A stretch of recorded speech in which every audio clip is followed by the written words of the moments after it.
Call this meeting to order.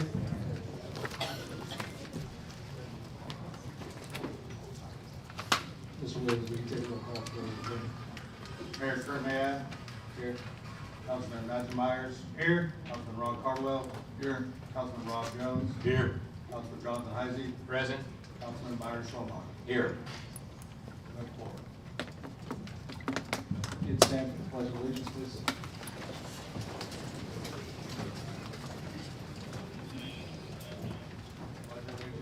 To the flag of the United States of America and to the republic for which it stands, one nation, under God, indivisible, with liberty and justice for all. Please bow your head. Heavenly Father, I just come to you today. We're so thankful for your Son, Jesus Christ, who showed us a new way. Lord, always forgive us of our sins. Let us always seek for you for guidance in our lives. And let us always treat other people with love and kindness. Be with all these people today as we discuss these important issues and make the best decisions for everyone. And this we ask for the Holy Son, in Jesus' name. Amen. Thank you, Mr. Cardwell. Item 4A, Chief Logan.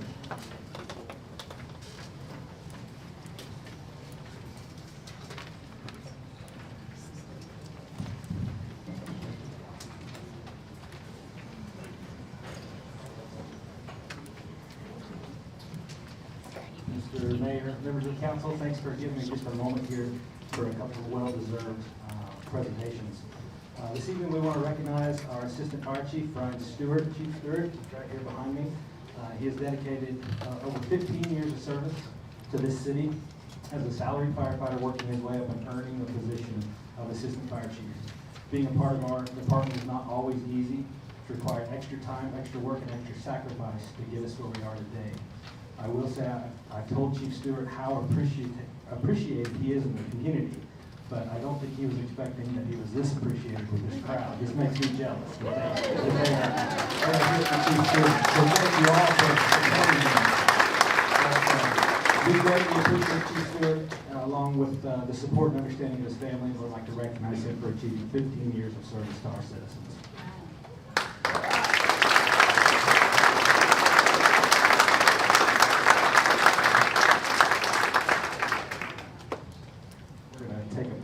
Second, but before we do, I got one more presentation. Mr. Sifke, would you join us up front here? We want to recognize also a young man who chose to benefit the Piedmont Fire Department and ultimately all of our citizens. Jared Sifke has been pursuing his Eagle Scout rank. He contacted us about an idea he had for his Eagle Scout project. He wanted to plan, develop, and lead a project to build a turnout gear dryer for our department. We use what's called an extractor to wash our turnout gear when we get back from a fire, but we've never had a drying system. Jared recognized this and thought it would be a great idea for his Eagle Scout project. So we now have a gear dryer at our disposal.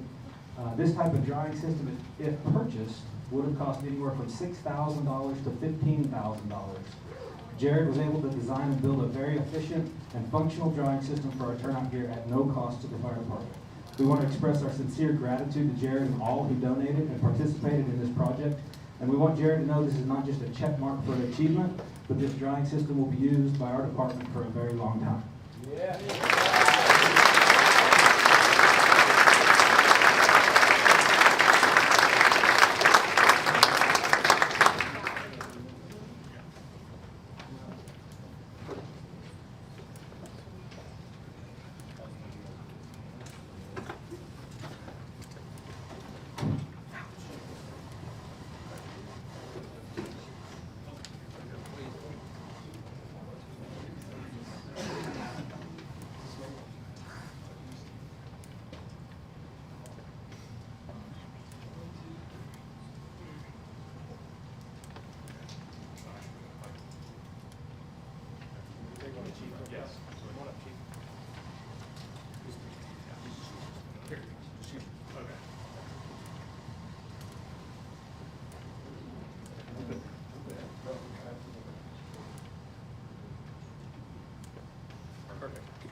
Item 5, consent agenda.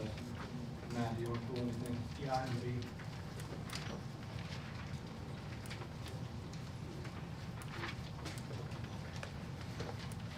Mr. Cardwell? No, I don't have it. Mr. Jones? I don't have anything, no. Mr. Heisey? No. Mr. Solomon?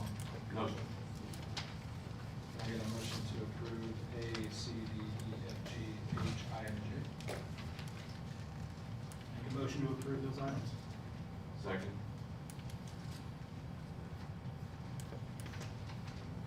Matt? Aye. Ron? Aye. Rob? Aye. Jonathan? Aye. Byron? Aye. Mr. Matt, you pull out B, what would you like to discuss? Yeah, there's some inconsistencies with some of the minutes. I just want to address it, specifically like the points of order and maybe the motion made by Mr. Cardwell, stuff like that. Be any more specific, or is that? Well, you might just tell staff specifically what about the motions, or, I think there was something you said that he was recording regularly. Yeah, so the point of orders are just listed as a point of order. It doesn't say what the point of order is, it doesn't say what was done about it, stuff like that. And then I just want to So we can just take no action and bring it up at the next meeting. Okay.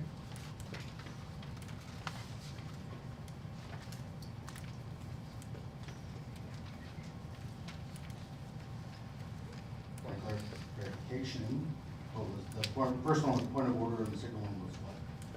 One of the motions made by Mr. Cardwell, I think, I just want to verify that information. But I can get with city staff after this.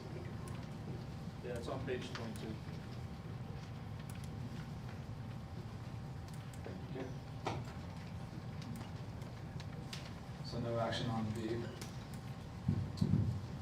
On 5B, no action.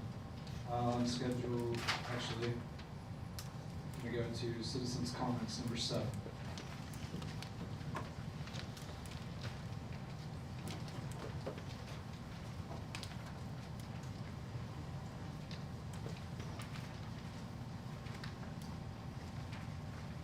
Sarah?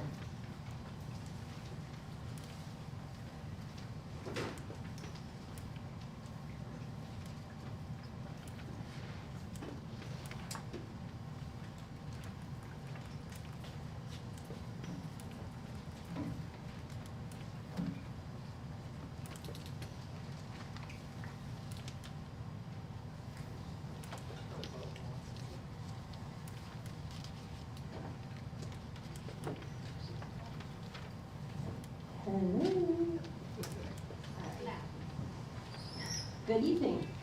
I'm Sarah Zarling, a statewide data center organizer from Wisconsin, where we unfortunately have experience in dealing with cloverleaf and are in the thick of multiple data center proposals and active construction projects.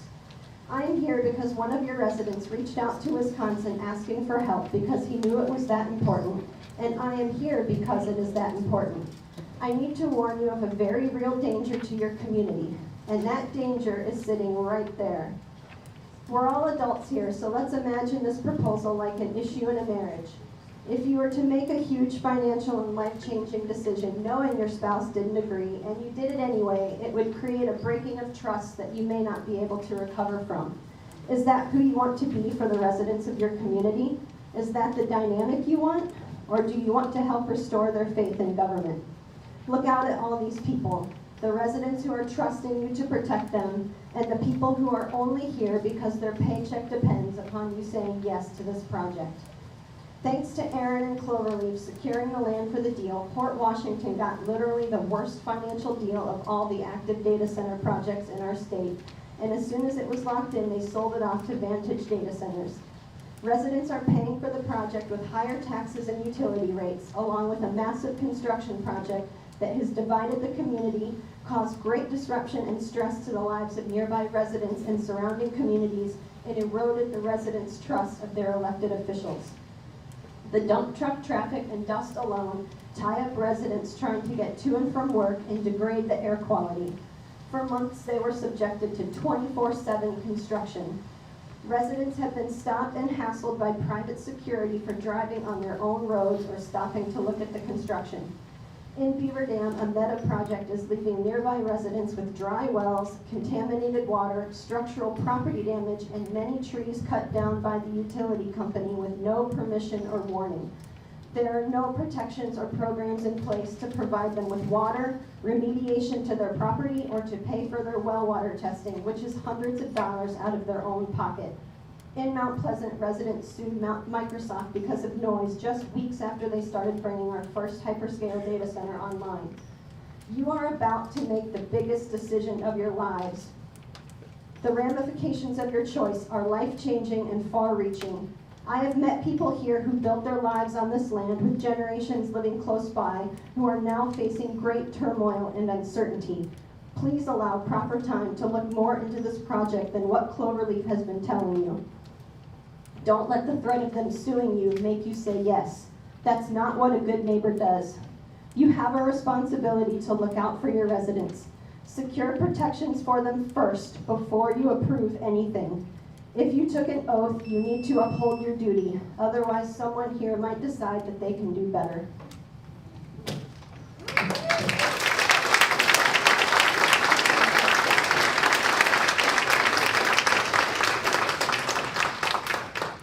Darren Blanchard.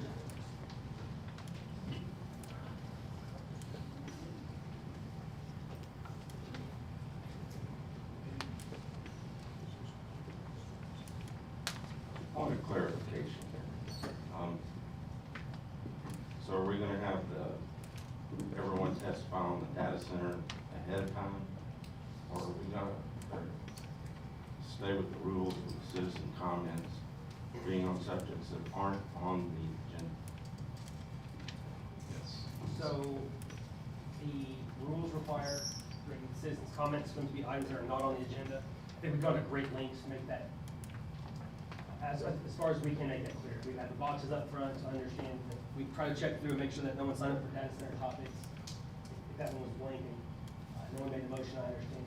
Well, so you're telling me that they're putting down a different subject and then doing data center? No, hers is actually just marked citizen comments, no information. Okay, well then, if they start into the comments and it's on the agenda, it's against our rule. They need to wait until the agenda item is reached. I might just make a, I tried to clarify this with everyone when I was standing at the back. Citizens' comments by the rules here are limited to 20 minutes. The council typically takes up agenda items for public hearing until everyone has had the opportunity to speak.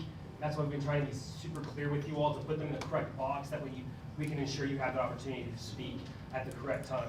During this time, if the mayor calls your name during citizens' comment and you intended to be on the public hearing, just go ahead and let us know. We'll put you in the right box and make sure you get the full amount of time for you on your agenda item. Are you speaking on the data center? I'm speaking on an email from the developer in regards to a project in the state of Michigan. Just roll with it. Okay. Darren Blanchard. I live in Mounds Creek County, about 20 miles southwest of Tulsa. I've worked with multiple communities on data center projects, transmission lines, which my land is impacted by, energy infrastructure projects like multi-thousand acre solar projects that are being proposed in this area of the state and other parts of the state. One of the things that I noticed was there was an email from one of the representatives of the developer Cloverleaf, from Michael Evans. And as background, I'm a former compliance officer, worked at multiple levels of the government. And when you're reviewing items for fraud, any sort of misappropriate behavior, you always want to take the adage of let their words do the talking. That's actually straight out of the training manual of the FBI. But Mr. Evans said that we work with communities that want and welcome growth, focusing projects in industrial zoned areas.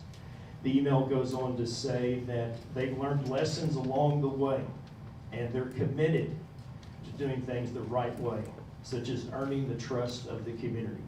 Now, I don't know what the count is here tonight, but last time in July it was about 287.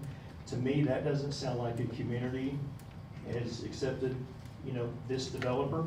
And I'm not gonna call anyone names, I'm not gonna call anyone liars, but let's just say, in my opinion, and I think the opinion of the majority of this room, that this developer has stretched the credibility gap beyond repair.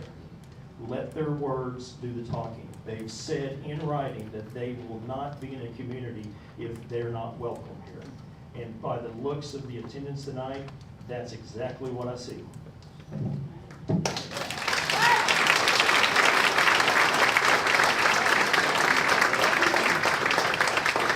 Roy Nelson.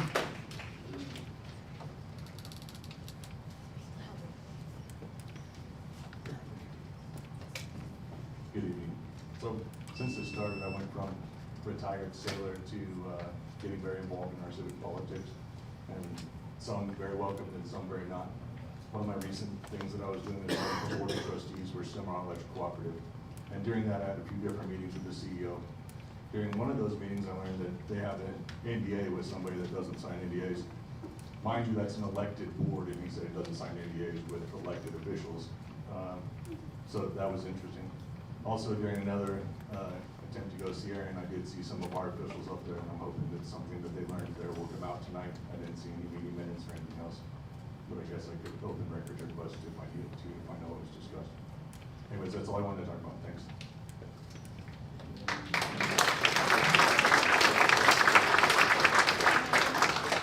Gary Galmore.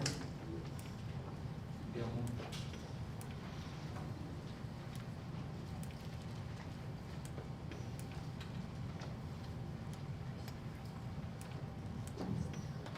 Hi. I'm still sort of forming this right now, but I just wanted to say there might be many negative comments tonight, but I want to speak life. I thank God we live in Piedmont, and I want to thank God for all of you. He appointed you in the seat of authority, and I trust his choice. Romans 13:1 says, "Let every person be subject to the governing authorities, for there is no authority except from God, granted by his permission and sanction, and those which exist have been put in place by God."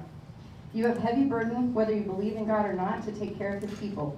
And I want to take this opportunity to stand here and acknowledge the weight of the responsibility each of you carries as members of this council.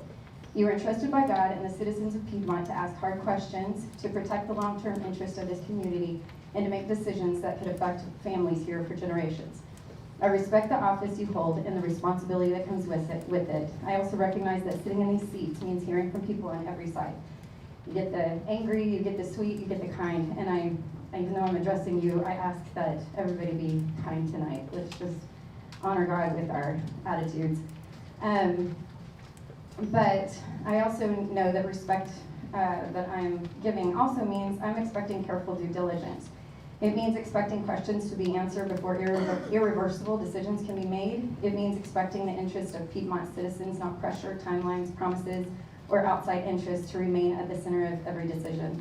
I'm not asking anyone here to automatically agree with me on anything that I ask, but I'm asking you that you slow down where answers are still missing and wait for the answers before you cast your vote. Thank you, Crawford. Speak on the data centers, I'm sorry. Very fine. Which in the right folder. Okay, because I know the last meeting it was very confusing and I didn't get to speak at the last meeting. Get your foot right box. Amber Ramsey. I don't have a speech, guys. I just wanted to say that I was hoping that maybe we could think about something before something like this ever happens again. If we could find some ways that we could preemptively communicate a little bit better. I was hoping maybe like that would be a little bit healing. It's very hard for me to see this from both sides. So I thought maybe we could do some things, like some changes to the way we can communicate, the way citizens can give input to kind of change some of those feelings. I feel like you guys have all done a really good job communicating with me, and I appreciate that. Maybe I care because of my job and what I do. But I was thinking that maybe we can put our heads together and find some ways to heal the damage this has caused, and so we can do better for the next time. So anyway, I just wanted to put that out there. Thank you. Rodney Jones.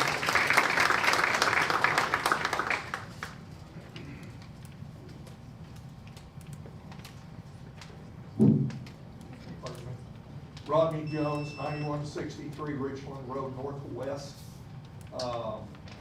You know, when I moved to Piedmont many years ago, about 26, my dad, when he came out to my place, he lived his last 5 years with me, and we'd sit out on the back patio, and this is in the morning, you know, in hot weather. It was 114 degrees in the shade when I built my house.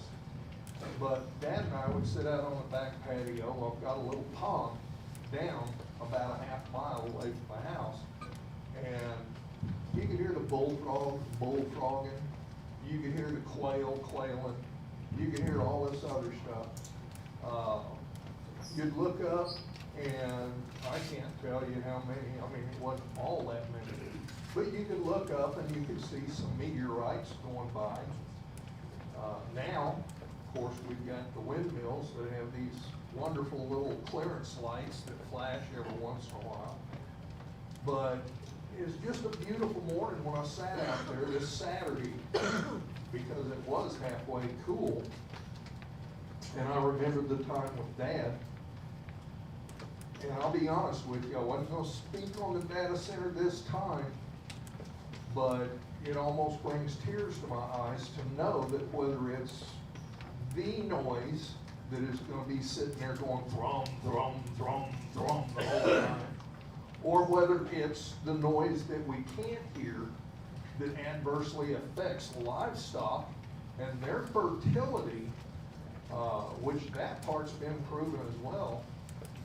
And just thinking about it, thinking about the possibility that if I can't move, I'm pretty well stuck. Good news is I'm 72 years old, so I'm gonna die probably before this whole thing gets done. But I just, if you have an opportunity, whoever you are, you need to go out and enjoy what you have, because somebody's getting ready to yank it out from underneath you.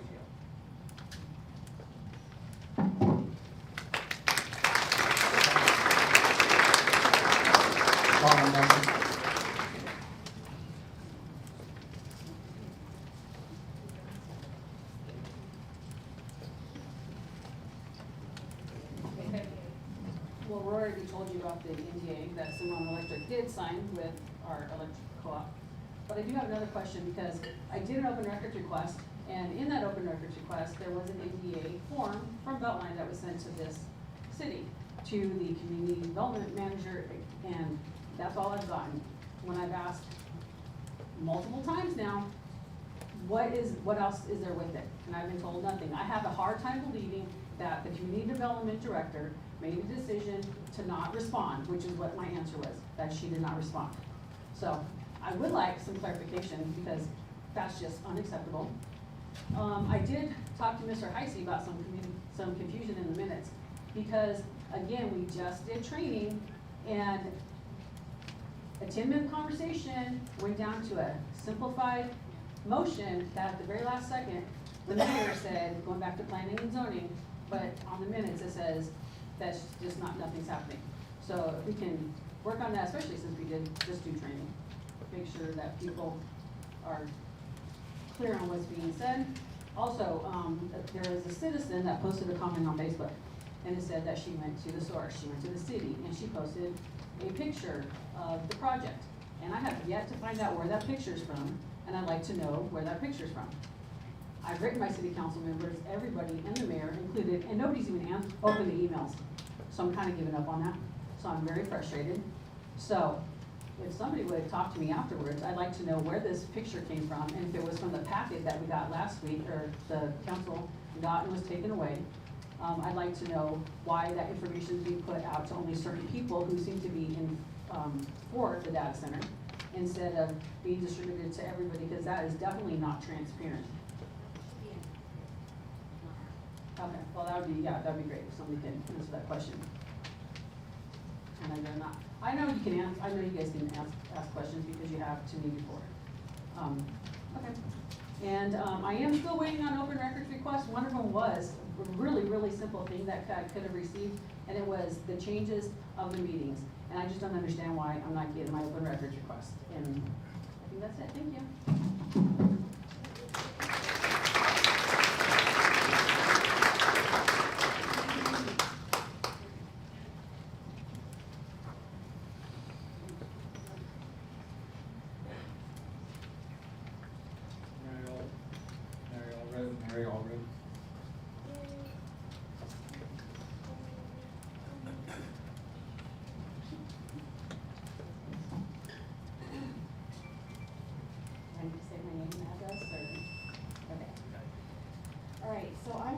talk about, local community type things.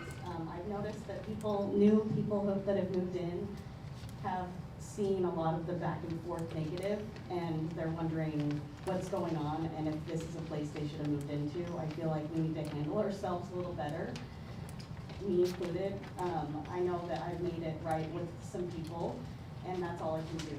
I also wanted to say, negative businesses, or there's been negative about businesses and whether we should go to them. I think that needs to stop. Like this is a big decision, but that's not fair.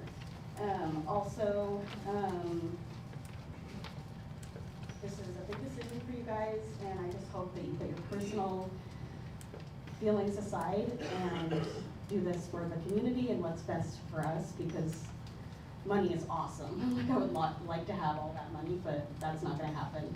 But I love it here, and I don't want it to change negatively, so that's everything.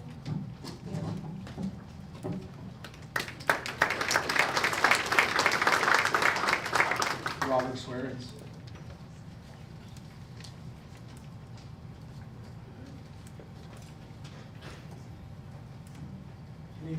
Good evening, Bob Swearens, 920 Johnson Avenue, here in Piedmont. Good evening, Mayor, Council, and City Manager. These issues have become about more than the data center. It's about how we make responsible decisions as a community when the stakes are high, the boundaries are unclear, and the emotions are strong. These emotions are understandable, especially for the families who live closest to the proposed development. These are not simply dots on the zoning map. They are people's homes, property, investments, and quality of life. But concern alone cannot make public policy. Neither can fear, anger, personal agendas, or assumptions about what might happen. We must separate what we know from what we believe, what we fear, and what we can prove. No single side has a monopoly on the truth. Supporters may see economic opportunity. Opponents may see the risks to their property and quality of life. Both deserve to be heard, and both should be expected to support their arguments with facts. This is not a time for egos, this is not a time for ulterior motives, and it is certainly not a time to make neighbors into enemies. We do not have to agree, but we must be smart enough to recognize that fighting with each other is getting us nowhere. When this decision is over, we will all still live here, we will all still be neighbors, and we will all live with whatever comes next. Let's stop measuring success by who wins the argument. Let's measure it by whether we ask the hard questions, demand the facts, demand transparency, and use every bit of leverage we have while we still have it. Facts over rumor, transparency over secrecy, solutions over division, and community over ego. Thank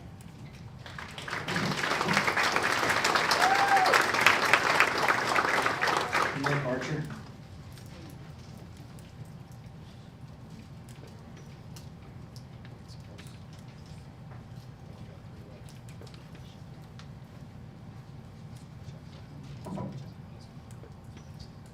So those state laws do pertain to data centers, is it more appropriate to go at a later time? If it's data centers, we'll take you about the data center. I would just, I think we should that box. Certainly. John Gilmore. John.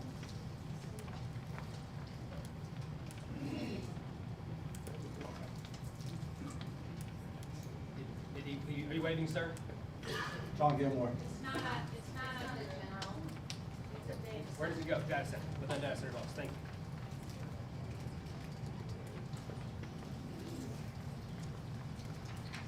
Chelsea Bingham.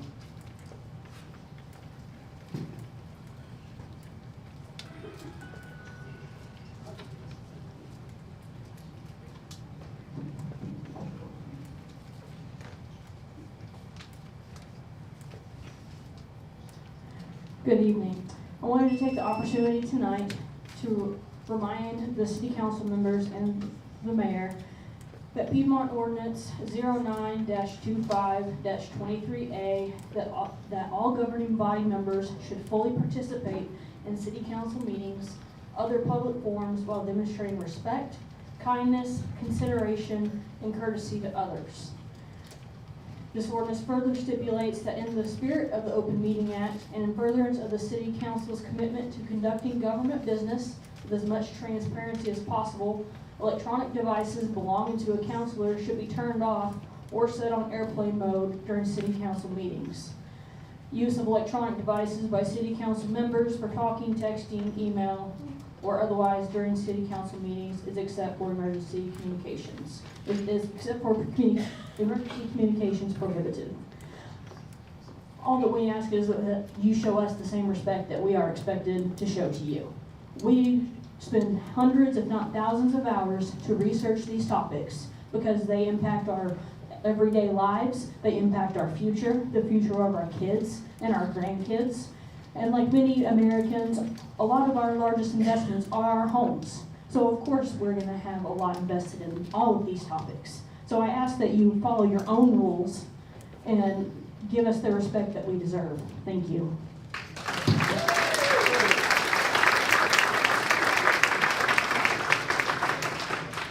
Scott Murrow, do we need to go one more time? So we are out of 20 minutes.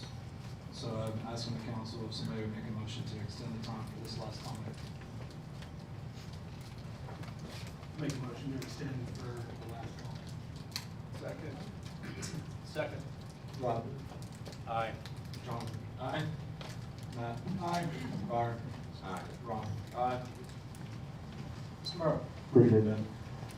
I just want to start by saying that I know you guys have a tough job. You guys you're never going to make everybody happy. And I know there's a lot of people who would never want to sit in your seats. So thank you for giving your time and effort to the city. I was going to talk my 3 minutes right now because I can't take more than 3 minutes on item A about the threat that Cloverleaf gave to our city. But I will just leave it at this. Kingfisher County appears to be looking into this. At their meeting today, the water issue was tabled, and there was discussion about possible moratorium and about a planning and zoning opportunity that could potentially be placed on the next week's agenda. I just want to let you know. Thank you.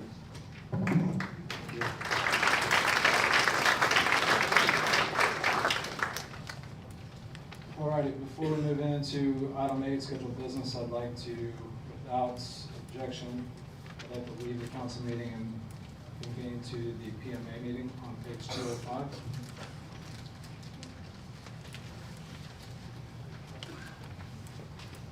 Without objection, I'd like to take the roll call from the council meeting and use it for the PMA.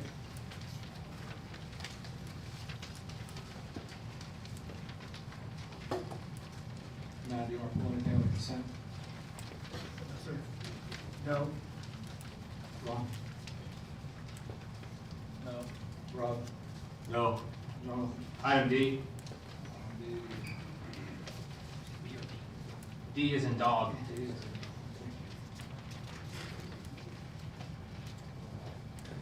And Byron? No. Can I get a motion to approve A, B, and C on the consent agenda? I move we approve it. Items A, B, and C on the consent agenda. Second. Jonathan? Aye. Byron? Aye. Ron? Aye. Rob? Aye. Aye.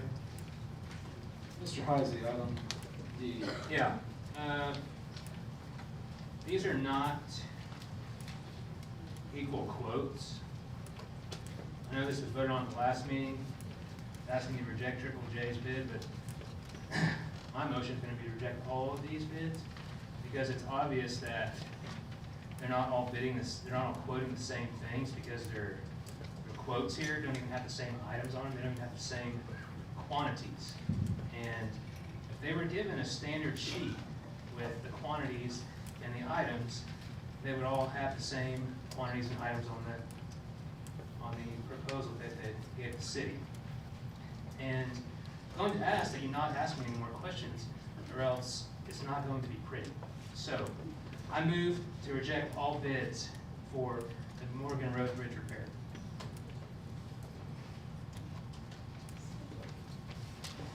Second. Matt?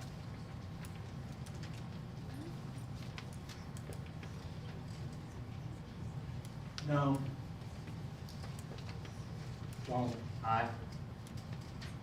Byron?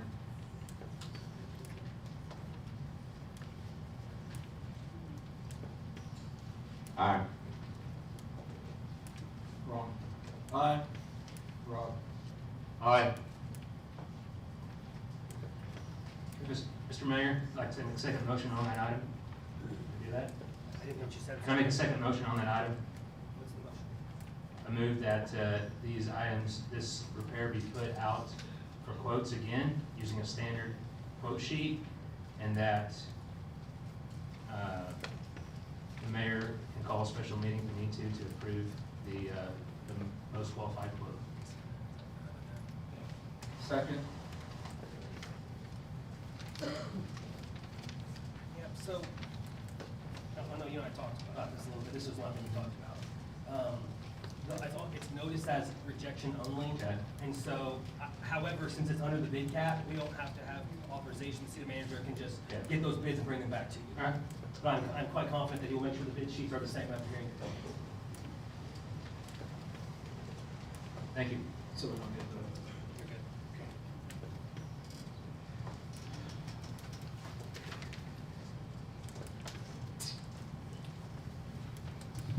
I don't have any citizen comments for the PMA. Those are all covered. We have no scheduled business for the PMA. So without objection, I'd like to leave the PMA and reconvene to the city council.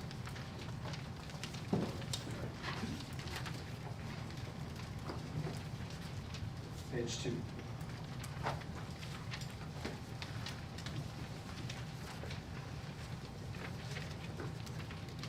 Item 8A, discussion, consideration, and possible action on rezoning application submitted by Aaron Billieu. This is the plan of unit development. You guys would come up and give us your presentation.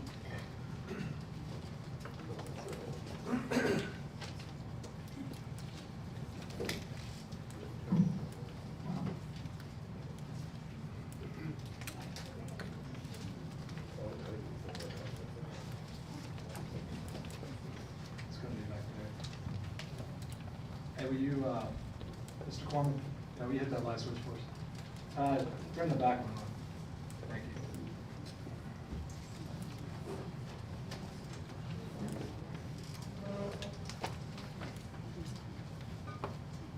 Good evening, Mr. Mayor and members of the council. Thank you for taking the time to meet with us early in the evening. Looking forward to be able to get through the presentation here. I know this is the first time you'll be seeing a lot of this, unless you read the presentation that we started on last time. Before we get started, I do want to address an item, and that is relative to the press release that we put out earlier this week. The intent of that press release was to continue to be as proactive and as communicative and as transparent as we can be about our intentions for the project. We did put additional land under contract that is in Kingfisher County that could potentially be a data center project if this group elects not to move forward with our proposed PUD. So again, the intent there was to be as transparent as possible. It would have been easy for us not to do that, but again, just wanted to keep everyone informed as the project continues to move forward. Tonight's attendees, a little bit different than last time. We had some people not able to make it.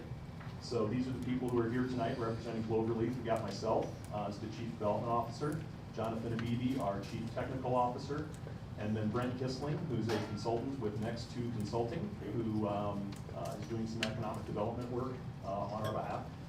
Then also with us, we have David Caparelli, who's an advisor, has done a lot of natural gas work, can answer any questions you might have about that component of the project. And then two of the development managers that work with us, Travis Armistead and Corinne Patel, are here as well, and may be called up to answer specific questions if you have them. Here's the agenda.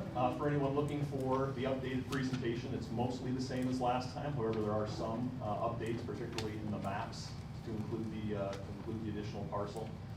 That QR code will work to get you a copy of the presentation. The things we're going to talk about tonight, we'll talk about Cloverleaf and very responsible data center development, the commitments that we have made and will continue to make for the project. We'll talk about the project Open Sky and the benefits potentially to the city of Piedmont. And we'll also be looking to address a lot of key data center concerns and opportunities, because there is a lot of misinformation out there that is being consistently quoted. Aaron, So, sorry, we can go back to show fast. I've still got a couple of folks that are scanning for it. not a problem. You can also direct. Yes, and that also directs you to the Project Open Sky website. All right, anybody still need the QR code? Raise your hand if so. I assume that's what that meant. Does it work if Matthew's head?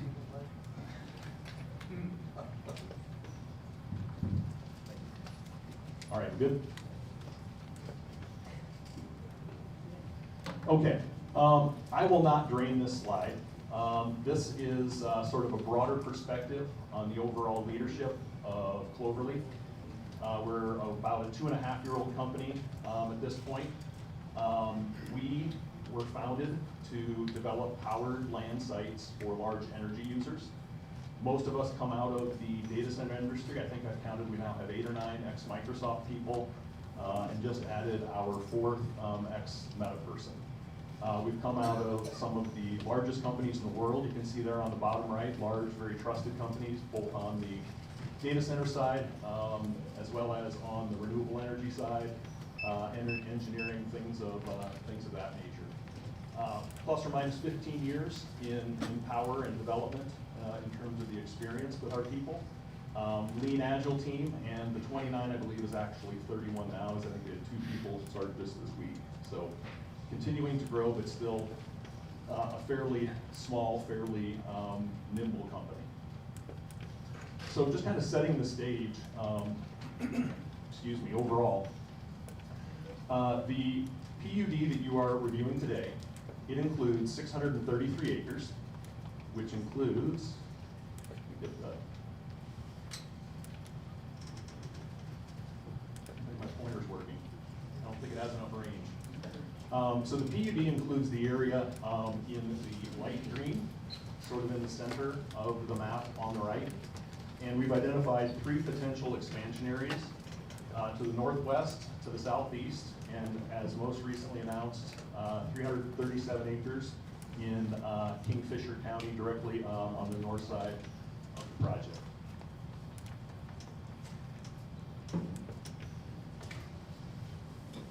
The way our company works is we assemble the land options. We then work with folks like yourselves to put planning permissions in place. We also work with the utilities to get the energy contracts, there we go, that one works, to get the energy contracts in place.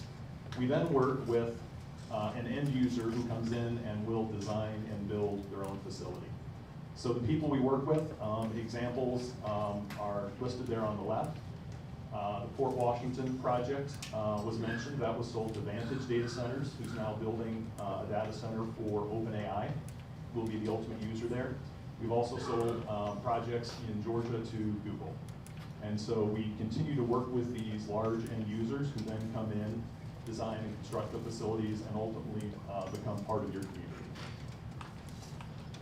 In terms of the entitlement flexibility, again, it's our intention to work with the city of Piedmont. We believe this would be a good fit for your community. But if that's not something that this group ultimately elects to do, we will likely be continuing to proceed with a potential project on the 337 acres in Kingfisher. Be working on those probably simultaneously. We'll talk about kind of the process in a little bit and where we are, and some of the additional steps in the process where the project would come back and need additional approvals from this body to move forward. In terms of the overall economics, right now we are looking at around a 600 megawatt facility. We would like to increase the amount of power to the facility to around 1.4 gigawatts. So the tax revenues you're seeing on the energy side are based on around the 594 megawatts. That would be roughly $9 million a year to the city of Piedmont. And then in terms of property taxes, we're projecting $13 million to the city based on a $1 billion investment. And so those are fairly conservative, quite honestly. A meta project, one of my former employers that just got announced in Canada that would be similar to this. What they have committed is $13 billion in investment, 3,000 peak jobs, 300 operational jobs, and about 60 million in water and road infrastructure that they would be paying for. You would also then see, if we get to a 1 gigawatt campus, you know, that number from the 600 megawatts continue to go up from the sale of electricity as well. So this is a significant opportunity for the community. Realize I need my clicker.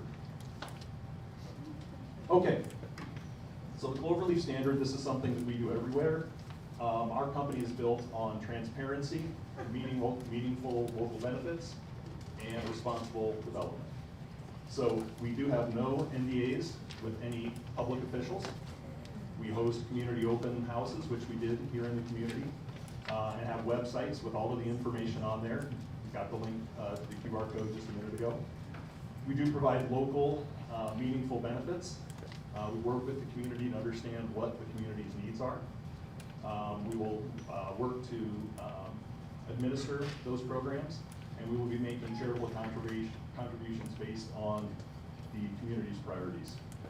The other thing that we do and pride ourselves on is responsible development, very much about protecting natural resources such as water. We'll talk about that. Mitigate the negative impacts on roads, water, sound, and views. We've got slides to discuss all of those things. And then the other thing that we do is pay our own way. No costs are passed on to the ratepayers on the water, on the electricity, on the utility side, or on the roads. The data centers are definitely here to pay their own way. So what is a data center? So data center is essentially a large industrial building filled with lots of computers and servers.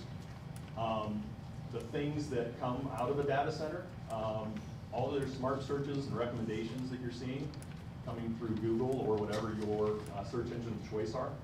All of the traffic and navigation on your phones, Google Maps, again, comes through optimization. Things like precision agriculture come out of technology and data centers. All of the shopping and delivering, everything you're doing on Amazon and all your online shopping runs through data centers.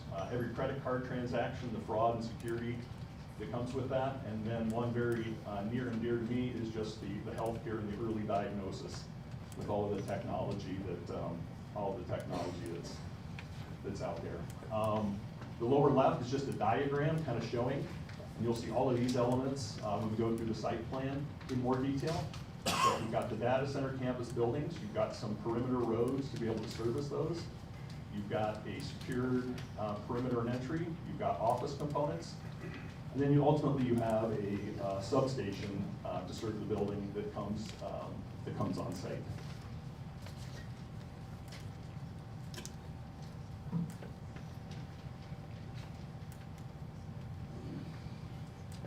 Okay, what does a data center look like? Lots of questions out there. What can they look like? This is a data center that's not too far from my home in Phoenix. This is a slightly smaller but very dense data center. It's 86 acres, 250-ish megawatts. What you see on the left is really what I would expect a data center on this site would look like. It's a logistics building, very logistics-looking building, with an office component and parking around the front. Some equipment potentially on the roof. And then in the plan view on the right, you can see it's very near homes in this case. But all of this is the mechanical equipment that is tucked in behind to really minimize sound, minimize visual impacts and things like that. This is a more dense data center than what we're proposing. Again, this is 86 acres. We're looking at several hundred acres to accomplish a little bit more data center. So why build in the city of Piedmont? It's more than about building a data center, it's really about building a community. There has been a significant amount of positive press, I believe some of that may have been forwarded to you, about some communities that are seeing huge benefits from data centers.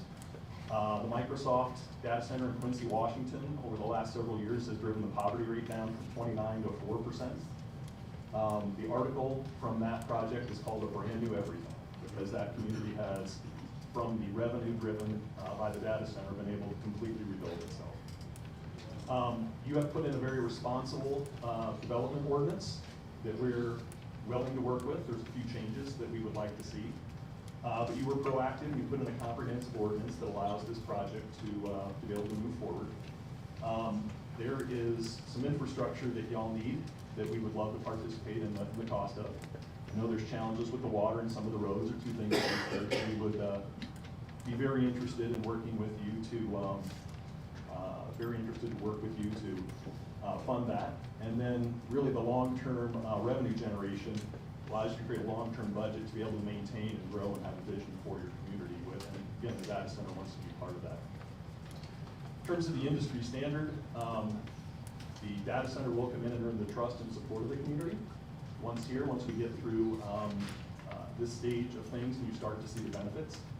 And then there will be significant investments in the local communities, and the large companies that I mentioned that would be the ultimate users here. Those are some of the largest, most trusted companies in the world, and they end up investing a tremendous amount into the communities where they operate. So, addressing concerns. I am not going to drain this slide because we have backup for every one of these. The siting, proximity to Mathewson substation, critical. Water use will cap at 75,000 gallons a day per an agreement with the city that you will have regulation over. We will fund the water and wastewater. We will fund the road upgrades. You have need for your transportation and mobility. Again, the data center is willing to participate in that, fund ours, and also make other additional upgrades. We will be the quietest place in Piedmont. According to your zoning code, we're required to be that. We will do that. We can talk about infrasound, which is a non-issue. We will pay for the fire services and make sure that the services required by our facility are paid for by us, the material, the equipment, the training, all of those things. Again, benefits back to the community.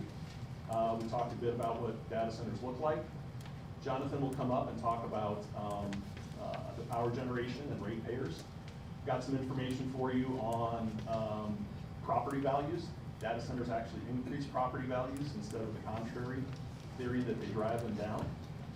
The economic impact we've hit. We'll talk about community benefits. Cloverleaf will step up to the table and make a $10 million commitment on the front end to help bridge to when the property taxes and the energy revenue starts to come in. And then Oklahoma House Bill 2992, protecting the ratepayers. So, the proposed location. We've talked about this. The reason we chose this location is really the proximity to the Mathewson substation. It's one of the strongest points on the grid. So connecting there makes a whole lot of sense for the project, as well as not having to build any transmission lines. So we can hook directly into that substation, be right across the street, and not have to string several miles of transmission to other locations within the city if we went somewhere else. So in terms of going somewhere else, there's been questions asked about the existing industrial area. And so I skipped over the transmission one to get to this. If we did that, number one, we would have to build 5 miles of transmission lines at 150 feet wide, which would impact numerous properties along the way, homes, businesses, other things. In terms of the land use compatibility, this is compatible with what had been proposed. I understand that that has not been ratified at this point. And then also the residential proximity. We're around 15 to 20 properties within a mile of this proposed data center location. And moving it down to the proposed industrial area, that number would jump to between 300 and 325. So what this really means is this project in this location is actually minimally impactful compared to many others, and particularly the industrial area that had been proposed previously.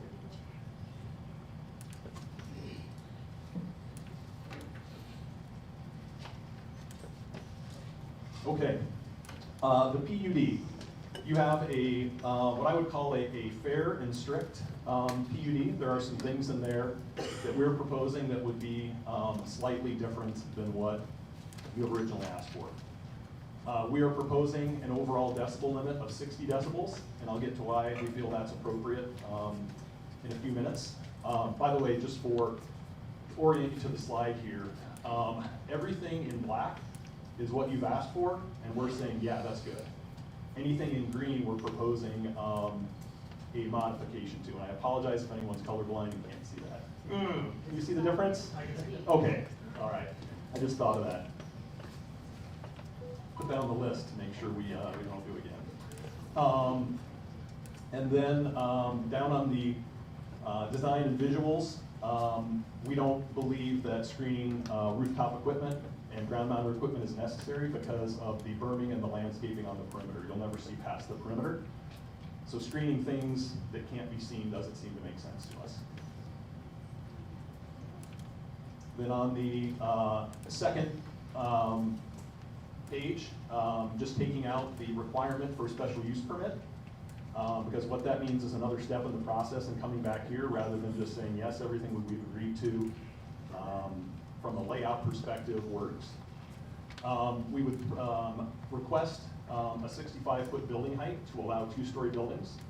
Allowing two-story buildings brings a smaller footprint and brings those buildings into the center of the site and also allows for better sound attenuation. I see Mr. Myers has a confused look on his face, so I'm going to try and be proactive. A single-story data center is about 30 to 32 feet tall, and so if you go two-story, it needs to be 60 to 65 feet. Oh, does it say 70?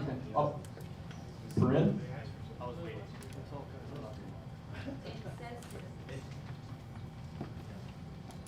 We've asked for a modification to 75 feet height. The additional. Typo on the slide. Yeah. Thank you. Also, the 12-foot berms or walls, we've requested to go down to a 6-foot berm.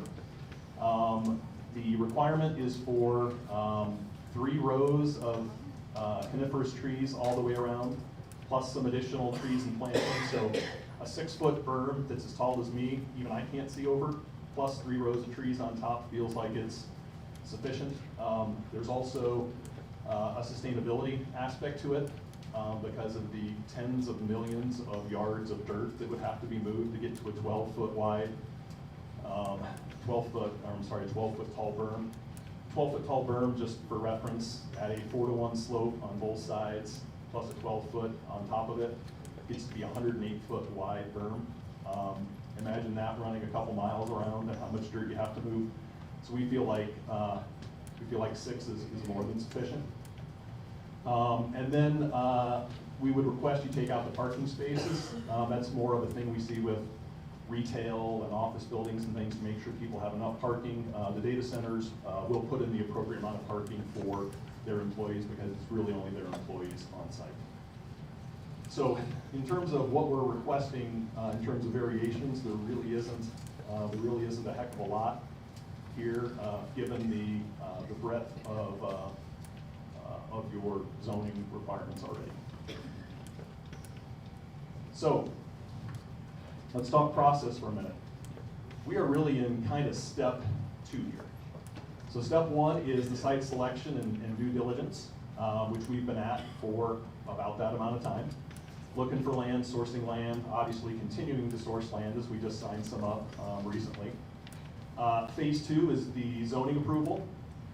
Determines the land use for the property. It does not authorize construction, right? We can't go out there and start moving dirt if y'all say, yes, this is good. So this is step 2 that we're in. The next step would be for us to identify the end users, get the end user here, and they would start to take over the project. And ultimately, where this group has the ultimate authority is in a development agreement. Because in that development agreement, that's where you're going to spell out, here's exactly what the data center is going to do. Here's the exact dollars that are going to be allocated for the fire department. Here's the exact conditions during construction that we're going to agree to, things like haul routes and whatnot.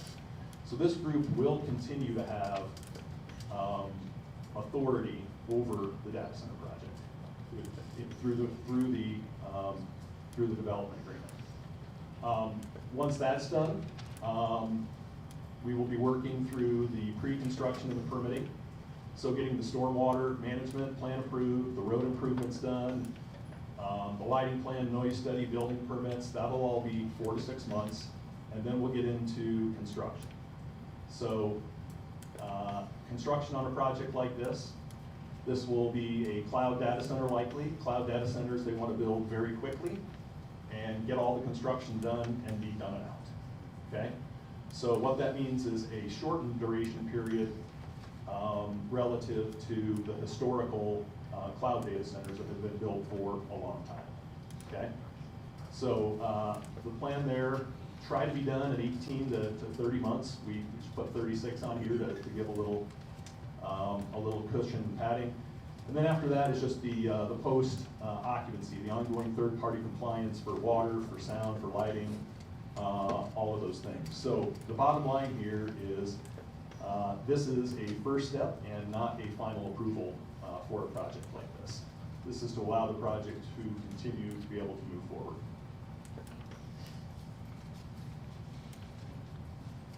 So here is the more detailed plan. This one's been shown a couple of times here.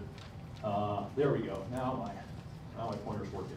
So the PUD that we've got is sort of this tetra-shaped piece. And what we're showing is data centers tend to have 2 entries, a front entry and a back entry. So all of the traffic will be managed, and the security we're showing kind of here at the northeast corner. You notice there's a security gate. They call it a rejection loop in case somebody gets there by accident and can drive out before getting into the secured perimeter. The secured perimeter would encompass all of the buildings that you see here. We're currently showing 6 buildings. And then at the north there, sort of an office and administrative, here's the office and administrative building. And then also a warehouse for spare parts, things like that that's on site. And then we're also showing the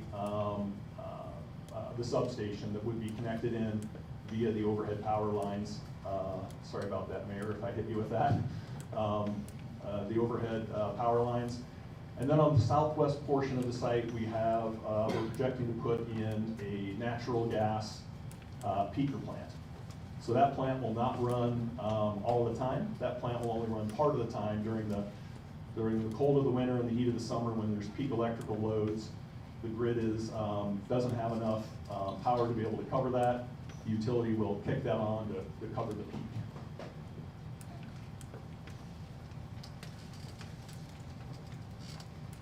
In terms of the undisturbed sight lines, you can see we've got a rendering. And so what this is basically if you took and you cut straight through the entire site, what this is showing is from section A, which is from the top, looking down this way, all the way across the site, that someone's standing over here on this side. We have the 6-foot berm, we have the 3 rows of triple planted trees, as well as native understory vegetation so that you can't see through the bottom. And the sight line all the way across the site, even with a 2-story building, you won't be able to see those buildings. So we have a commitment that as you drive around the site, this is not going to be an eyesore because you simply cannot see it. Your rules are all listed here. The public, we talked about the triple rows of evergreens. The public frontage has native pollinator-friendly species trees, 100-foot landscape strip, 6-foot canopy tree every 30 linear feet, shrubs. Again, will be prepared by a registered landscape architect here in the state of Oklahoma. Can I ask a question on this slide? Yes, sir. You can ask a question whenever you like, just stop me. Well, if that section A is actually, can you show me where Waterloo Road is over there at 0? On the left? Perrin, you can help me with that one? Waterloo is right here. And yeah, this arrow is slightly, it should be right about here that shows the water in the office. I'm just trying to give everyone a rough direction. Okay.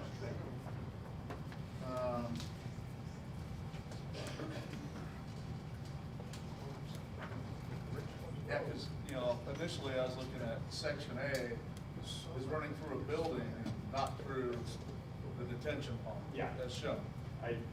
I believe Travis is right. The actual arrow needs to be just to the right, because then you could see where you would see the detention pond, you would see the building, and then you would see ultimately the 2-story data center to the far right. Well, and the office, okay, so your office building's at 35 foot? Okay.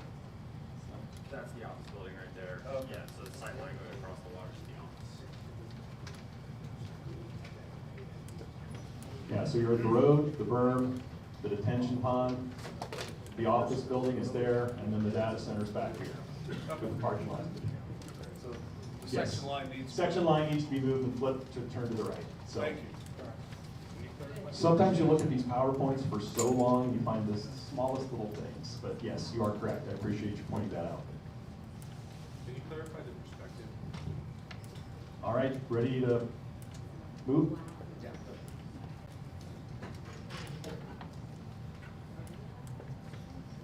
Okay. In terms of water use, I know this has been a consistent topic and concern here in the community with some of the things that have gone on. We are requesting 75,000 gallons of water per day. That is a maximum amount that would be in a contract with the city, and that is literally all we could withdraw. The water use, the heaviest use is at the beginning of the project. We are committing to a closed loop system. So what a closed loop system is a loop, kind of like a car radiator, that circulates into the building. Outdoor mechanical equipment, whether that be dry coolers or air-cooled chillers, cool the water and circulate it into the building. It goes to the chips, and the servers are then cooled with heat exchangers. Hot water comes out and gets circulated back, and that loop is just a continuous loop to cool the data centers. And so after the initial fill, the only water that gets used in the data center on an ongoing basis is for bathrooms and break rooms and showers. Most of the data centers have now gone to what's called xeriscaping, which is no water for landscaping. They'll just use indigenous plants so that they don't have to use the water even for the landscaping. So after the building's up and running, it gets down to 10 or 20,000 gallons to be able to operate the facility. Again, the 75,000 is to really fill the initial system. Estimates are anywhere between 5,000 and 8,000 gallons per megawatt to fill that initial system. Yes, sir. You ever planted a tree in Oklahoma? Well, that's why they try to go to the xeriscaping, but that's why we have a local certified landscape architect who may tell us we're crazy for needing to do that. Now, with all of the trees around the perimeter, we may need that water for watering the trees that are required.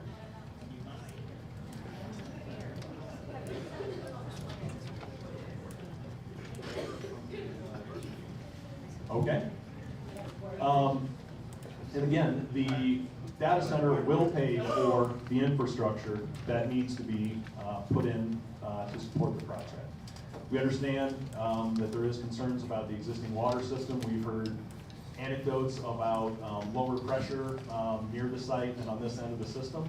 We're willing to pay for a water tower if that's what's needed, the infrastructure to get it out there. And again, that's the sort of thing that benefits the entire community by allowing everyone to have better water pressure in and around and near the, not in the site, but the adjacent neighbors to have better water pressure due to the infrastructure upgrades paid for by the data center. Question. Yes, sir.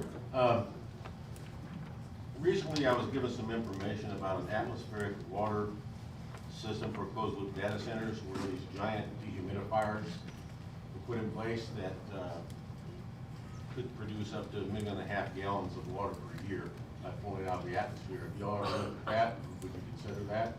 I looked at that at Microsoft. That is, if you could get the volume to work, that would be something that you could potentially do. It's a function of the humidity of the area, how the system works, how often you need it, things like that. But the data center prefers to be hooked to the municipal system because that's the most reliable system. Not to say, if you ask us to look at it, we would certainly look at it, but the preference is to be connected to the municipal system. Thank you. Yes? Will you commit in writing not to drill any water wells? If we get connected to the system, absolutely. Will you commit in writing not drilling water wells? We will commit to not drilling any wells on this site? Yes, sir. In writing? You put that in writing? As long as you'll serve the system. We have to have water for the data center. Understood. So, will you commit in writing not to drill wells? I will commit in writing to not drill wells if the city will commit to 75,000 gallons per year. Absolutely. Hey, gallery, this is their time to present to the council, so there will be a time for public hearing in a minute, if you signed up for that. So I really do appreciate you guys so far for letting us get through this and hearing. But if you could kind of keep the noise down, I'd appreciate it. I have a question about the Quincy, Washington plant because they are using their, I'll just talk loud because this is a lot of static. Just because where it's at, there's something about this. Yeah, okay. So in Quincy, they're getting about 378,000 gallons per day, recycling some water. And one thing I couldn't figure out, I know that it's kind of a mineral-rich water, which we do have some of that, you know, with the production of salt water and stuff from the oil and gas business. Have you looked into recycling, treatment, water options with what we have excess here? Well, there is no recycling of the water because it literally stays in the system perpetually. My point on the recycling is using another water source other than potable water to utilize like they're using in Quincy. They have a filtration treatment system where they are taking mineral-rich water, treating it through multiple different, methods to get to the point to where they can use it. I just didn't know if you had looked into that. We have not looked into that specifically, but certainly could look into it. Just need to meet the water quality standards for the initial fill, because that is a stainless steel vacuum fill system that you want, really pure, clean water going in, so that you don't get any corrosion or anything long term. So yes, we would look at it is the short answer. Another question. What water would you use for the initial fill of the cooling system? That's why we need the 75,000 gallons per day to be able to fill that system initially. The data center requires between 5,000 and 8,000 gallons per megawatt to fill. And so after that initial fill and fill these facilities up and operating, you're only going to use about as much water as an office building for the equivalent number of employees, because it's just bathrooms and break rooms, and again, if there's a workout facility, there'd be showers, but that's really the only water that gets used. It's about 4 million gallons. Sounds about right. 8,000 times 500 is 4 million if I'm doing that. Yep. How long would it take to fill that? I mean, how long would it take to fill up the cooling system? Well, keep going on your math. 4 million divided by 75,000. A couple months probably. Couple of months, yeah. And again, it won't all be filled at once. It's not one single loop. There's multiple systems, and as the zones got done, it would be filled. Again, that can actually be done if it's a concern on a volume side. It could be done at night, so when other people aren't meeting allocations of water. So those are the kind of things that the construction companies will work with you on. We have very hard water here. Do you treat the water before? It would be treated to the appropriate So it standard would be like before some kind of injected in. reverse osmosis or, what do you call it? You boil it off. It would likely be, Distilled, some kind of distillation process or something that's moving that? my guess, without knowing your water quality, so I owned the water team at Meta and Microsoft, so I've dealt with a few water agreements. My guess is they would put in a mobile RO system for the initial fill for that couple of months when the system's being filled, and then take it off site, because you wouldn't need that quality after the initial fill. Right, yeah, it's been pretty hard water. I know you're saying stainless steel, but it's Well, really hard. all of those things are what comes after this, right? There's Yeah. tens of millions of dollars of engineering and architecture and design and all of that to make sure all of those details get worked out for this specific location.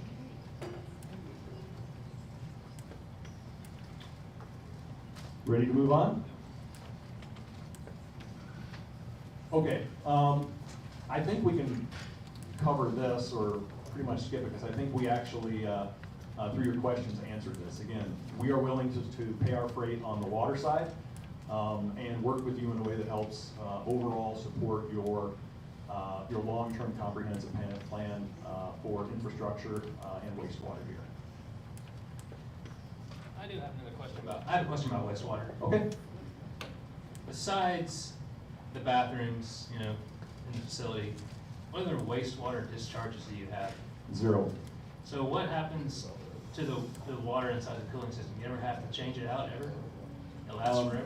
One of my very good friends runs all engineering for one of the companies up there. He assures me you never have to take it out of the system. If you eventually decommission the entire building and take the entire building down, then you would do it and you would truck it out and dispose of it properly. So would you commit in writing to never discharge any of that water? If you're connected to the city sewer, would you commit in writing to never discharge cooling fluids into our sanitary sewer? Yes. And again, I want to be super transparent. It's not just water. Yeah, you mix a lot of other chemicals in there for corrosion and other things. The only other thing that went into a similar project that was being described to me is some propylene glycol, which is an approved food additive according to the FDA, so it's not a toxic chemical. That's the only other thing that goes in, and the reason that goes in is to prevent the fluid from freezing. And so that is completely connected or completely disconnected from the municipal system, and would have to be taken off-site. And that's the kind of thing that we would put into a development agreement to ensure, and again, the building plans and everything would ensure that that would not go into your municipal system, would not go into any adjacent aquifers, anything like that, would be disposed of properly.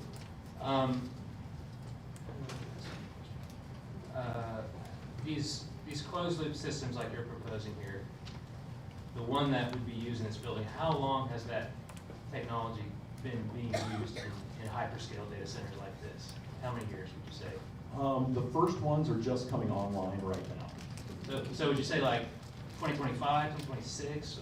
I would say, honestly, 2025. There's probably been some, now you put hyperscale in there. The first one I know about is actually in Atlanta, that's up and operational. That's in a single building of about 348 megawatts, which is a very, very large data center. The reason people have gone to these closed loop systems, first of all, there's the public perception, right? And the challenges with water and the droughts and things. It's just the right thing to do to move away from water. The reality is, you can't cool the new technology using water anymore. So the way we, and this is going to sound confusing, but stick with me for a minute, a bit of engineering. The way we have historically cooled data centers is like swamp coolers. And that's where you get the water evaporation. You basically take potable water, because people are going to breathe the air, potable water, turn it into a mist, blow air across it, you get cool air. You dump it into a big space, and the servers then suck in cool air, blow out hot air in the back, and there's a chimney on the back, and it exhausts the hot air, okay? That's where you got water consumption. And people who say data centers consume millions of gallons per day, they're right based on how things used to be done. I personally have sourced lots of water, even in places like Phoenix, for data centers to cool those old type of data centers. The new data centers, the chips run so hot that you can't cool it just by blowing the cool, humidified air across it.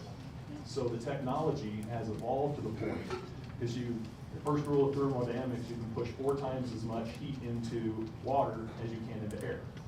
And so these closed loop systems, and using the water, not evaporating the water, but using the water as a heat exchange method is more efficient. And so that's really why the industry has gone to these closed loop systems, is the necessity of the technology out there and the requirements to eject much more heat than historically we've had to do.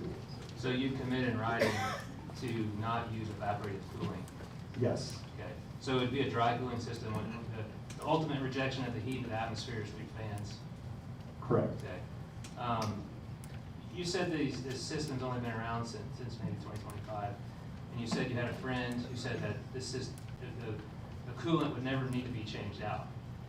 I mean, it's been around a year or two, and we're making lifetime projections of a system. I mean, that's.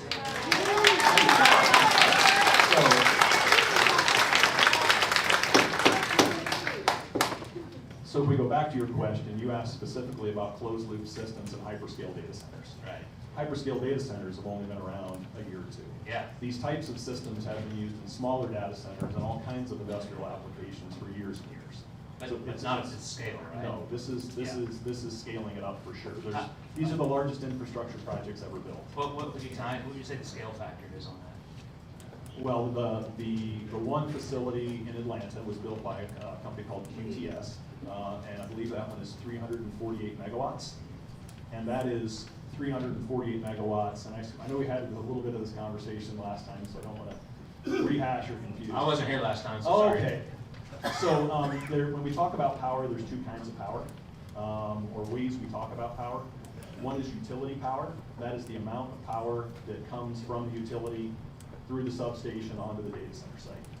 And when I talk about the size of buildings being 348 megawatts, we call that IT, basically how many servers you can plug in. So if you want to know, there's a conversion there, about 1.4 in terms of what a data center load is versus the utility load. So because you need to run those fans. So that's called the PUE. So as a point of order, that 350 megawatt data center at a 1.4 PUE is about 425 megawatts coming from utility. We're currently sitting at 600, so that one building is about 60% as big as what we're 66% of what we're proposing, of what we have secured for power today. Sure, but circling back to my original question. And by the way, factor, they are building another building on that campus. The scale factor of the systems you said have been around for a while, and now they're being scaled up in size for hyperscale. What's the scale factor from the system? How small?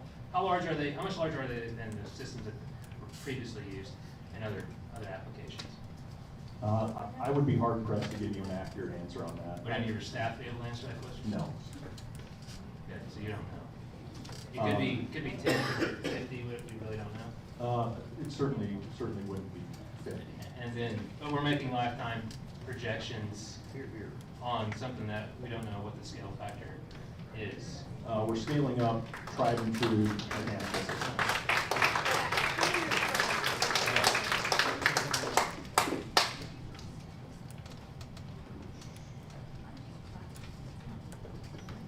Okay. In terms of the transportation mobility, again, just looking at your comprehensive plan, your master plan, this is an opportunity to significantly increase the quality of your roads, the quality of infrastructure through the additional tax revenue. I don't think I'll say too much more about that. I think that one's pretty evident. This is an interesting topic as well. We call this the quietest place in Piedmont. The reason being, your requested limitation is 60 decibels during the day and 50 decibels at night. Again, we've requested just a straight 60 decibels. Once the data center starts running, it doesn't get louder at night or quieter at night. It is consistent. But on the left is your existing noise ordinance. Every single property category in Piedmont is allowed to be louder than the data center. So you can consistently run 70 decibels in a public park, and we are committing to running significantly less than that, 60 decibels at the data center. Other industrial areas are up to 80 decibels, and so again, we are committing to be the quietest place in Piedmont by statute. On the right, just as to give you a sense for things, we did a sound study, took 4 measurements, and already out on that site, one of the locations was right at that 60 decibels. You can see 59.9. 2 others are above the requested nighttime limit, and then the other one is right at that nighttime limit. So this project would not be contributing significant sound to the area. In one case, essentially nothing, and the others, minimal decibels. I have a question. Yes, sir. As the crow flies, how far away would I have to be standing to not hear it? Decent width, which we don't have a lot of. Well, Is that a fair question? sound is hard. I'm not going to pretend sound isn't. As the crow flies, you could stand 3 feet from point NM-01 and not hear it because the noise there is already that loud.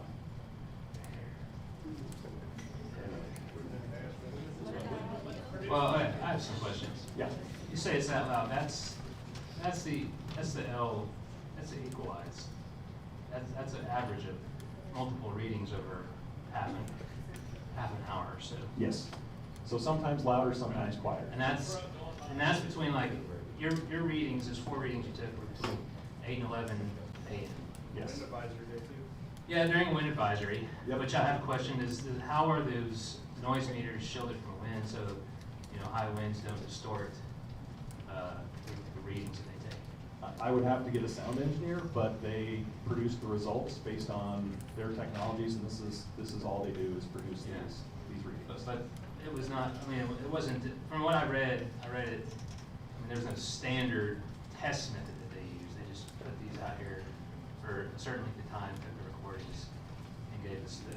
Yeah, there is a full study, more than what you're seeing the readings there, that will have the full technology Right. used and the methodologies and That's all not, that, like any engineer. That's not defined in our ordinance, by the way, so that's a problem. So, those readings you have up there, the 3 locations that are near existing homes, do you know what the average noise level was between 8 and 11 a.m. based off that? NM02, 03? I think that is the average. Yeah, but if you average those 3 together, what is it? It's going to be pretty close to 52. Yeah, 52 decibels.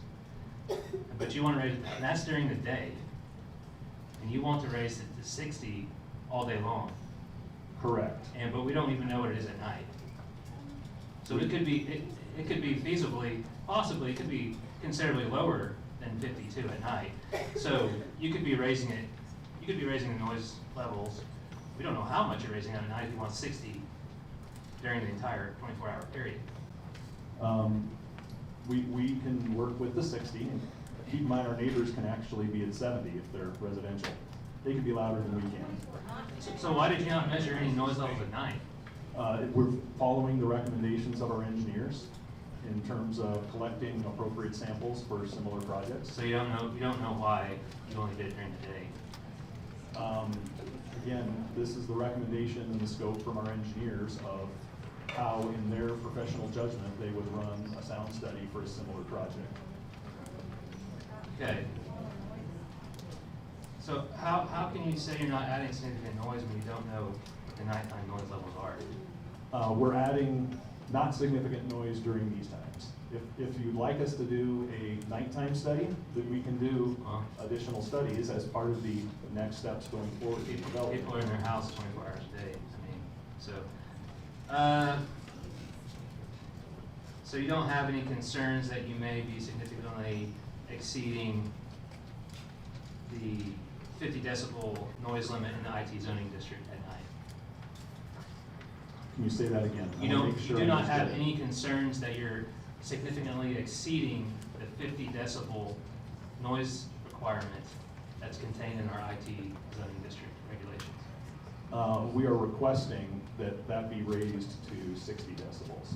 Yeah, but that's not the question that I asked. I asked, do you have any concerns that you may be significantly exceeding 50 decibels at night? I think if you left it at 50, we moved forward with the project, we would have to comply with the 50 decibels at night. Okay. So you're willing to commit to 50 decibels at night?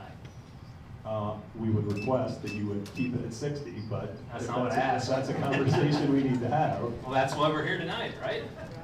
I mean, this is a conversation we're here to have. I mean, I have examples of multiple data centers in Virginia and Maryland that the one in Fairfax County agreed in its special use permit to not exceed 50 decibels at the residential property line. It's right there. And that's from 2023. So that's 3 years ago. So you think you could do that? Yes.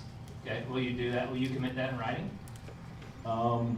I think we're having a great conversation, and I think that we need to look at the package of potential amendments to our PUD to understand, and really, things like that, quite honestly, are not even up to me to accept, realistically. Who is? Because, you'll hear me out. Okay.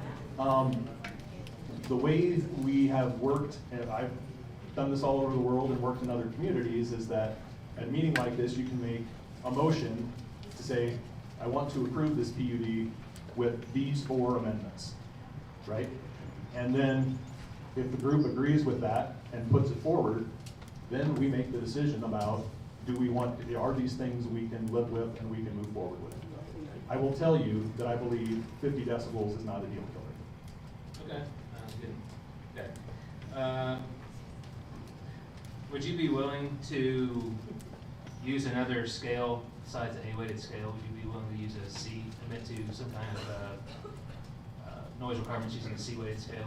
Yes. Okay. For sure. Okay.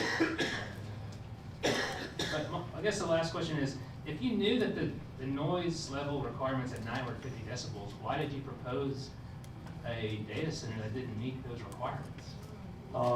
60 decibels, I believe that's a reasonable limit. I actually don't think that it's going to be a problem, given the size of this data center and the distance from the property line.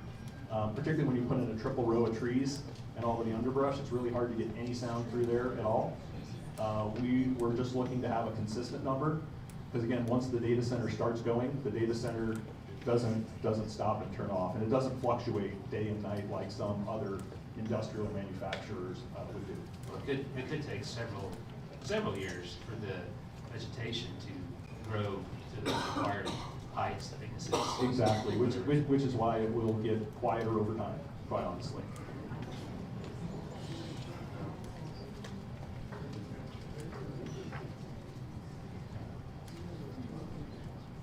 All right, I don't have any more questions. I've got some. Yep. In the PUD, you came up with 60 decibels, obviously, but when we're talking about hertz, I didn't see any sort of guideline or ceiling on that. Why is that? There's no guideline in there for the hertz. Because what Jonathan was mentioning. The hertz actually gets figured into the C-weighted sound limits. The way your ordinance was written was just with straight decibels with the, what they call the A-weighted. And so we were just responding to what you had requested and making, basically choosing the same units and terminology that you had used. By the way, the number with the C-weighted will go up from 50 because the C-weighted skews higher, but that's a technical conversation for another time to make sure that we get to the appropriate noise level. Here's one of my, personally, most important questions. Say things don't work out the way some of the residents want in terms of noise or vision. Would you be willing to purchase their homes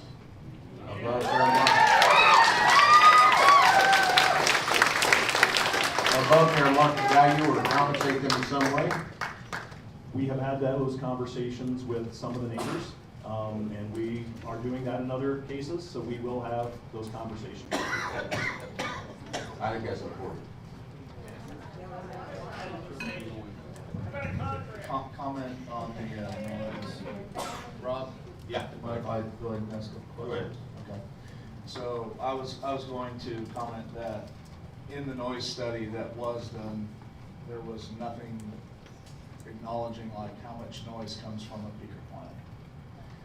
Obviously that would be something necessary to be done, and I think with my experience and investigation on those peaker plants, that location where the peaker plant is at wouldn't work because there's not enough baffling, muffling, so on and so forth.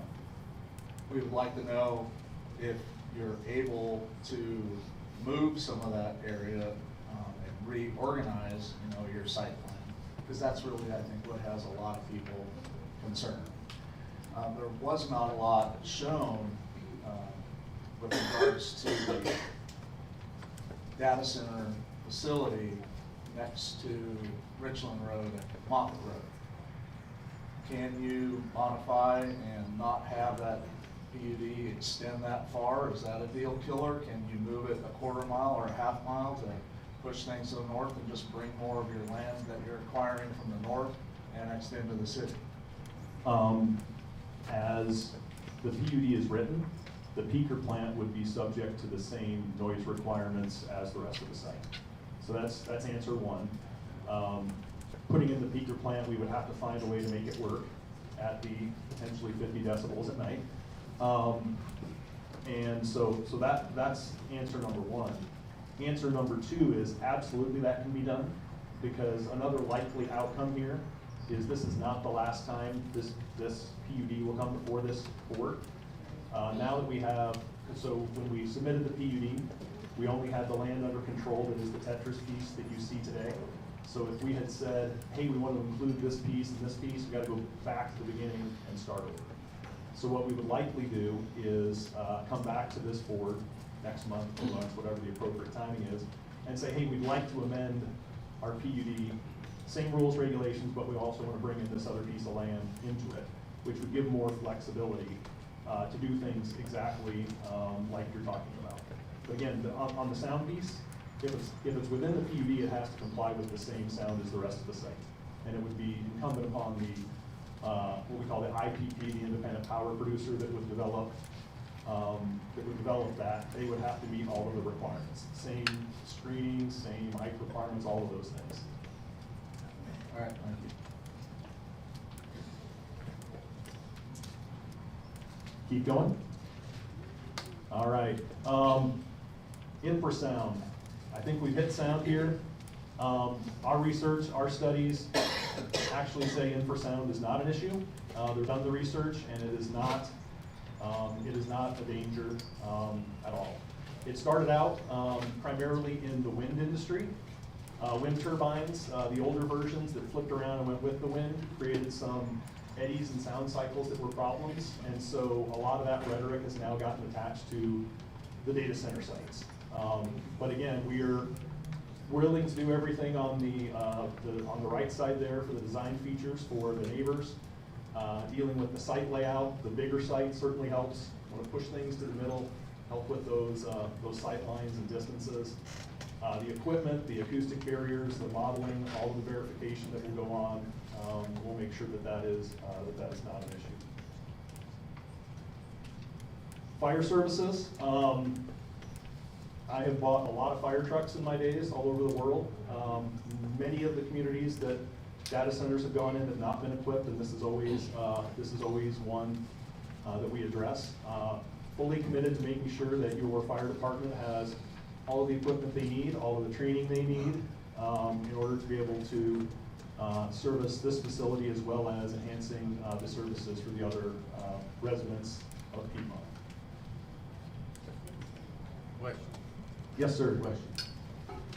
Page 157, under fire protection 7.4, it says the end user agrees to support the city's emergency response capabilities, which may include funding. That should say will include funding, and here's why. If you're going to build something 75 foot high, we don't have a ladder truck that can reach that, nor do we have a building to keep it in. Absolutely. So that needs to be changed to will include. Happy to wordsmith that. I think if it needs it, is you may have all the funding in the world and just don't need it, but we are absolutely committed to getting you the equipment, training, things you need to be able to do that. Okay. A data center will not lower your home value. There's been a couple of studies come out that are actually proving this. This one, full transparency, and what's in the appendix is data centers actually increase home value. So this is the home values around the Pryor, Oklahoma, the Google data center. You can see before that center opened up, the average home value was $104,000. That was right after the housing crisis, so that was 2011. And in the last 4 years, those houses have appreciated 101%. The data there, by the way, there's not only this one, there's another slide that's got additional data that we'll flip through quickly. The research that's out there basically says the reason data centers, that homes appreciate near data centers is because once people live next to data centers, they realize that they're not awful, that they are just like large industrial facilities with very low traffic, but the amount of investment that they bring in the community, you get better schools, you get better fire, you get better water, you get better roads, and all of the businesses in the community that start to thrive from that. And many communities, depending on where you are and how those funds get allocated, start to see property taxes actually going down. And so all of those things are attractive to homeowners, particularly in a case like this, where there's going to be a data center and 7,400 residents benefiting from the revenue of it. It's just data. It's literally just data.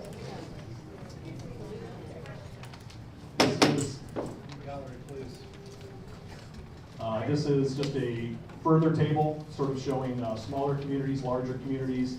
Doesn't matter the company, doesn't matter the year, the before and after, and the appreciation. In Nashville, we're looking at 42% in 3 years. Okay, I'm now going to turn it over to Jonathan Abibi, our Chief Technical Officer, who's going to talk to you about some of the energy solutions.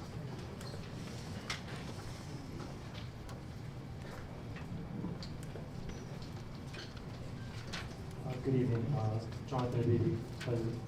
So as Aaron mentioned, so I'm going to talk about on the electrical side, really how we're going to ensure that we can provide energy for this data center as well as ensure that we don't impact grids. So what the slide you're looking at is the overall energy solution, and it's really anchored on 4 different kind of path forward, but all of them ensuring one thing, that the existing ratepayers within the city of Piedmont are not, they won't see a rate increase, and in addition to that, we'll see reliability improve from the addition of the data center. So, sure. So let me speak to walking the top left. So in terms of rate increase and why this project will not impact rates. So as folks may be familiar with, earlier this year, there was a bill introduced and then approved in May, House Bill 2992. For those not familiar, That's the Data Center Ratepayer Protection Act of 2026. And so with that law being in place, required utilities for new loads above 75 megawatts to ensure that they have their own separate rate and that they pay their own way for any infrastructure that's required to facilitate their interconnection. So our project was already committed to that, and further with our work with Similar Electric Co-op, which will be serving this, we're committed to adhering to that law. As part of that, so bottom left, talking with the actual infrastructure, so again, to actually physically connect and provide services to the data center, there'll be new infrastructure that'll be required. They get identified through various studies, both with Similar Electric and other utilities, and we made a commitment to fully fund the costs associated with interconnecting our facility to the grid. Now, there's been discussion about, well, how long are these commitments for? And so, at a minimum, our contracts are for 15 years. And so, as you know, what that does is it ensures that we're making commitments that the utility won't be left stranded with any upgrade costs that we identify. So we'll be paying our way in, like I said, minimum of 15 years. One additional thing that's unique about our approach here is, as you know, when new data centers come, it's a new load to the grid. So what we try to do is also be solution partner with the utilities and introduce new generation to help meet that load. And the generation that we introduce, what's important, is not dedicated for the data center. So maybe folks are familiar with the term behind the meter. So this won't be behind the meter generation, this will be in front of the meter generation. And what that does is it's ensured it's infrastructure that the whole transmission grid can utilize. And so what I'll do is I'll get into a little more detail on some of the generation that we're dealing with. But I wanted to point out there's, as the block in the top right indicates, we have both, wind, thermal, solar, and storage generation facilities that we're bringing to the table to help facilitate this new load. So if there's no question on here, I'll move on to the next slide. I have a question. Yes, sir. Sorry. If I read correctly, the lifespan of this whole project, I believe I read was 25 years. Why are we cutting this off, the guarantees off of 15? So first of all, as this slide also indicated, the 15 years is a minimum of the initial commitment. So the ongoing projects, they renew. So there's nothing that limits. So we can take it to 25. That's right. These are minimum contract. Yeah, these would be negotiations with the utility.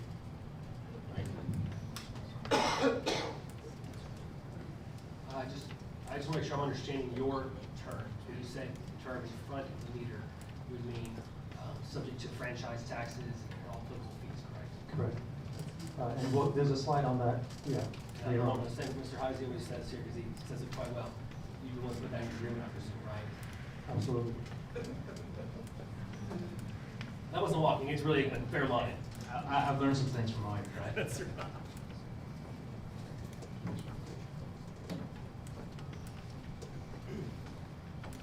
Okay, so this slide is really focusing on the generation that's going to be located within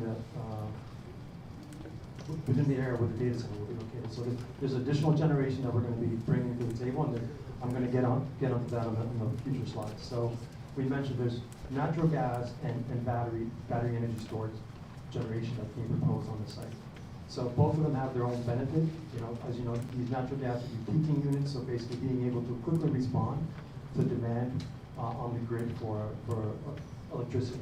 And then we also have battery solutions that basically help smooth out the consumption of the data center. And again, these are front-of-the-meter solutions that can be utilized by the grid to basically ensure reliability moving forward. And having both, we have the option and on our interconnection request with the independent system operator in the area, SPP. It's a hybrid connection for both natural gas and batteries, so we have the ability to, if required, to make it all natural gas or to make it all battery, and so depending on what the best technical solution is for the grid. So if there's no questions, I'll move on to the next slide. So we just wanted to give here an example of what that would look like, right? So what you see here on the left is an existing power plant, which is called the Spring Creek Power Plant, approximately 6 miles east from here. So that's a natural gas facility similar to the one we'd be proposing. So it's a heating unit, as you can see on the bottom left. The setback associated with that facility is only 250 feet. There's no berms, there's no landscaping. On the right is a rendering of what it would look like for our site, implementing the minimum 350-foot setbacks and the berms and the landscaping requirements. So to give people a visual of what this might look like from the road. So, and the other thing to stress is, on the right, you see the stack. We're being conservative. That's the worst case, the highest stack that may be required. So there's other solutions looking at, which is going to be lower than that, but here we're showing the worst possible scenario in terms of the visual impact. Question? Yes, sir. So on that rendering, what is, where's your point of view that you're looking from and to in that example? Because Matheson is off of Waterloo Road. That's right. This is The southwest corner off Richmond, looking to the east. southwest corner of Richland, looking to the east. The folks can hear that.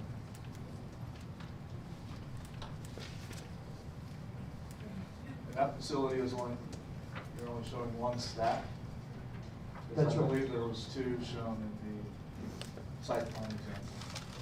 No, so this is, yeah, this would be, this is if we did, so actually what we're showing on the right is we had tried to identify what's the worst case scenario in terms of the highest stack we would need. That's going full natural gas, no battery, and having one facility do that. And so that's what you're seeing the worst case. If we break it down to more units, that'll be lower than the height shown there. Hey, Jonathan, I have, sorry, right here. You're saying that that's the worst case. When you say units, is there more than one turbine in a unit? What does that mean? That's right. So it depends on the size. So the overall interconnection would be 300 megawatts of utility. So yeah, depending on the individual size, you'd want, maybe for redundancy purposes, you may want smaller units. So this is driven and guided by the airport requirements. How many units does the Spring Creek plant have? As we can see from the diagram, it appears to have 4. And it's 340 megawatts? Correct. It says, and you're wanting to build a how many megawatt gas plant? 300 megawatt. And you'd only need one unit? So again, this is showing the worst case. If we have more units, we won't need to stack that high. Okay. Yeah, we were trying to show the worst case. Right. We want, yeah, that's. So if you had 3 units, how high would the stack be? How much shorter would it be than that? I don't have the exact one. We try to identify the worst case. It's going to be lower than this. Yeah. But yeah. Okay. But we don't know how, 5 feet, 20 feet? Dave, maybe you have an answer. We still haven't decided on the technology. So that uses a 100-foot stack, but it could be, most of the turbines that we looked at have only 75-foot stacks. So again, we're still evaluating different technologies out there, different number of turbines. Those turbines are 75 or 80 megawatts each. So we end up with 50 megawatt turbines, so we would have 6 units potentially. So again, something that we're still evaluating. Okay. The geothermal thing, that's just a pie in the sky thing, right? I mean, that's not, I don't see how that's feasible at the moment. To produce energy, right? I'm not talking about cooling, I'm talking about energy. There's a lot of advancements, but it's unlikely. Yeah. Geothermal resource. All right. I have a lot more questions about this power plant, and is this now the appropriate time to ask those, or? Okay. Sure. So who's gonna own and operate this plant?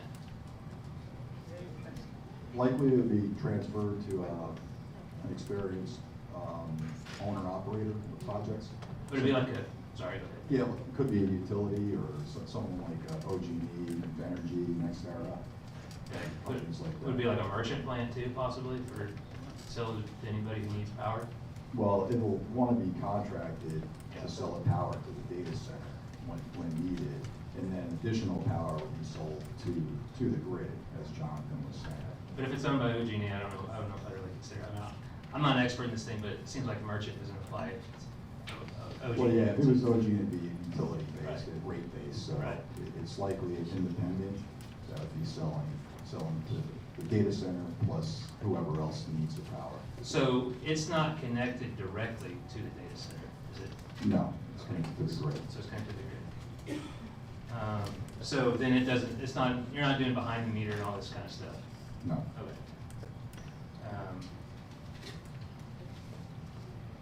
So, and you say that it's gonna meet the noise requirements of the IT district? Yes.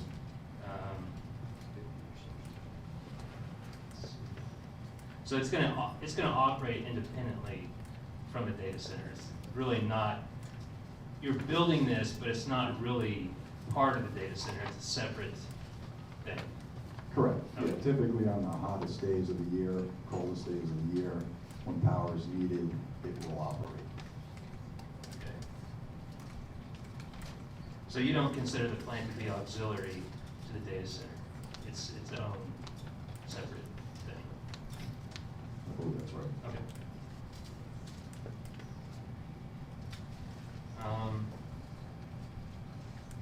So when I want to ask about specific language in the PUD about the uses and things, should I ask you guys, or is there someone else I should talk to about the language in the PUD concerning the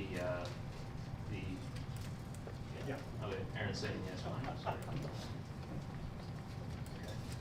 I'm just looking at my questions here, making sure I've got all the sort of quasi-technical things.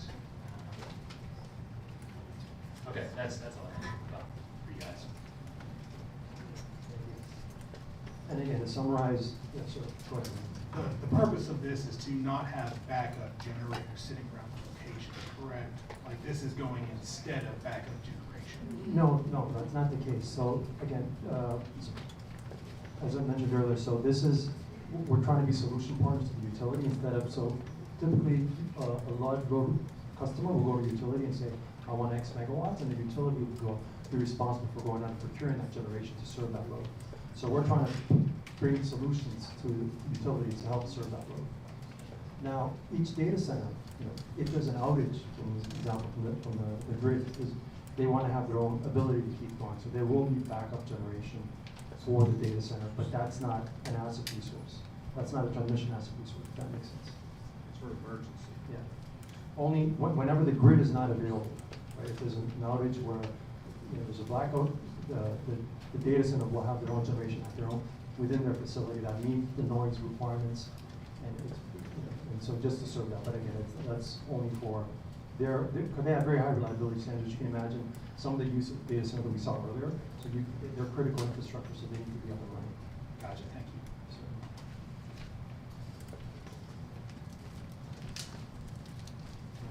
Move on to the next slide if there are no further questions.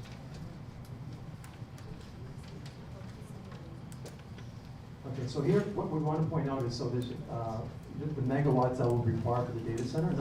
Not all of it is going to be at the site. So again, there's really two buckets to think of the generation that we're proposing bringing to the grid.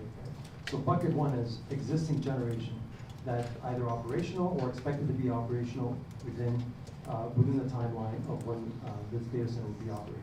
So these are assets which are developed by independent power producers, right? Not us. And so we go out to market, see what's available. We put ourselves in a position to procure that and offer that as part of meeting the capacity requirements to interconnect this load. So that's what you see in the bucket on the left. That's approximately 594 megawatts. And just please remember that number as we'll go to the next slide, because some of the estimates that we made in terms of the economic benefits to the community are based off that number, because we're trying to be conservative and not add the additional megawatts that we're bringing. So now moving on to the second bucket. So in Mathewson that I mentioned, remember 300 megawatts? That's within that 900.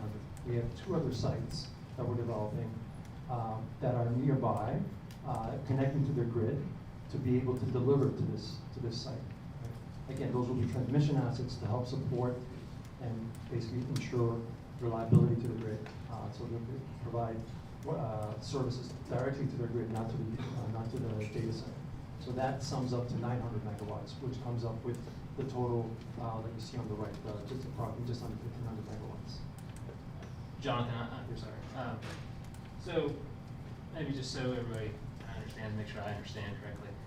The 594 megawatts is basically power that's available to you guys right now that you could access.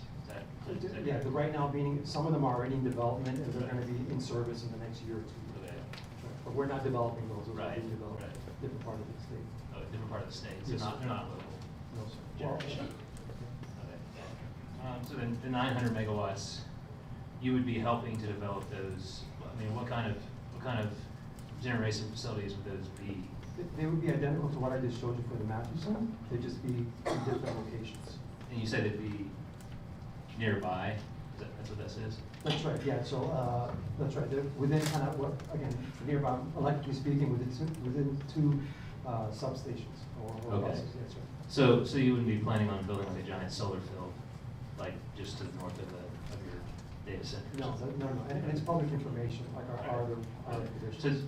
these are other people, or these are sites you've kind of seen and working on developing right now. So are they like solar, wind, No, they're gas? similar gas and battery, just like Okay. what I mentioned Okay. earlier, they're exactly identical. And again, the purpose of that is, again, we're trying to help facilitate the interconnection of the data center. That's why we're developing this with the generation. So again, instead of just leaving it off all of the utility to try to solve this problem. This may be a stupid question, but, that's a lot of power. Yes, sir. How do you ensure you're not going to crash the grid? That's a great question, and and here I'll talk about, and it's mentioned here on the top of the slide, there's already organizations and institutions that are responsible for the very thing you mentioned, right? So we sit within the transmission system that's operated, independent system operated, what's called the Southwest Power Pool, made up of multiple states. I believe it's about 13 across, kind of the middle part of the US. And all the requests go through them. They do the assessment and they ensure that there isn't any adverse reliability and impact from these interconnections. So what they'll do is there's a multi-step study process. They'll review your request along with other requests being submitted in their study queue, and they'll identify what are the required upgrades to allow you to interconnect, and then you need to agree to those and fund those to interconnect. So there's going to be facilities identified that we'll need to fund in order to ensure that we can connect this generation safely and reliably. But there are studies out there that will ensure that this is not going to crash the grid. Have those been conducted That's right. for this substation and like this? So we're in the study process, and these are public information through the SPP website. We're going to, we got phase 1 study results, phase 2 study results are expected end of November, early December timeframe. So yeah, then after that, you do a facility, what's called a facility study, where they basically, they provide more details on the upgrades identified, basically how long it will take them to complete those upgrades, their estimate, and how the specific costs, they basically narrow down on the cost and schedule. And then you need to get into what's called an LGI, a large generator interconnection agreement, where you make the commitment to fund those upgrades and interconnect with the grid. And those studies are on the 600, 594, or the 1.49? Great question. So those studies, right, SPP studies everything.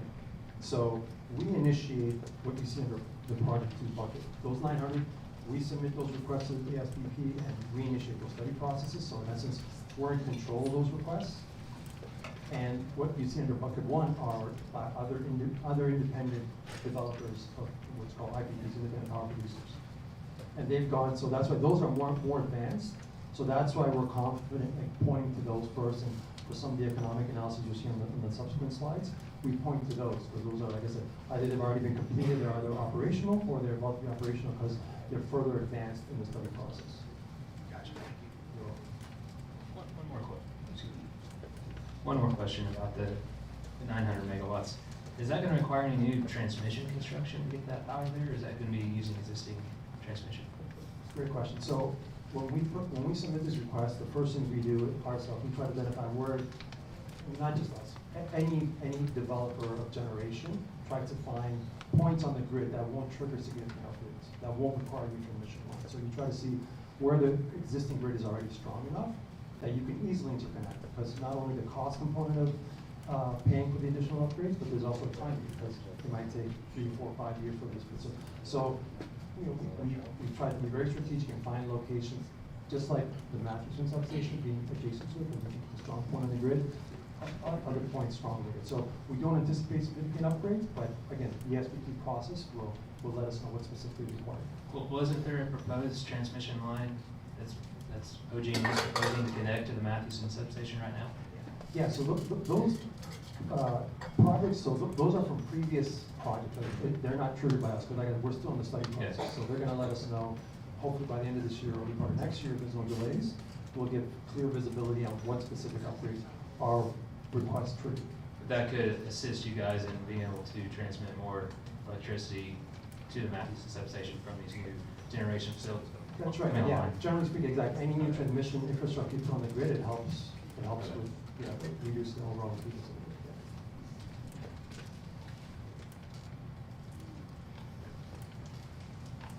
No further questions, I'll move on to one more thought, I appreciate your patience. So again, just anchoring off that 594 megawatt number.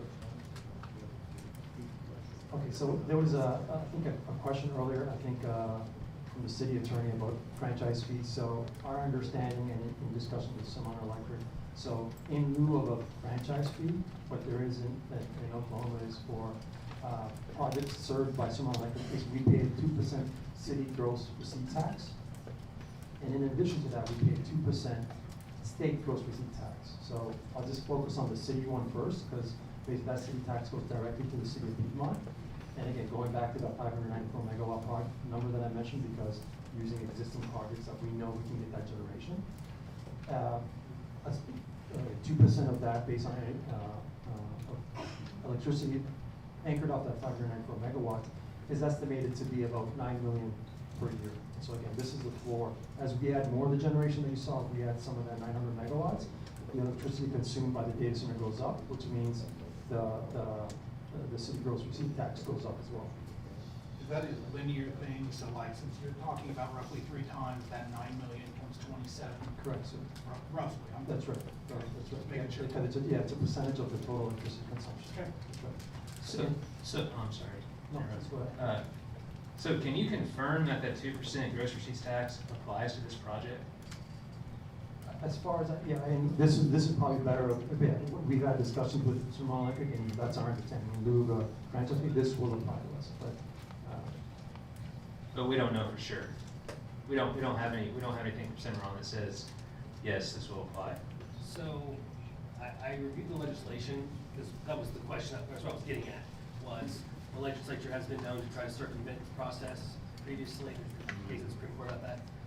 So I checked it, looked like it was all still applicable to you, but if the council decides to move forward with that, I would just recommend to you all to put something in our agreement that says, legislature change anything, you guys still have costs and that you need to maintain to make sure we have another funding mechanism. Okay, so the revenue estimate that you're giving there is based off of the electricity usage and it's based off of a rate that you'll be paying, assuming, can you even confirm that Cimarron Electric's been supplying electricity? Can you even say that publicly?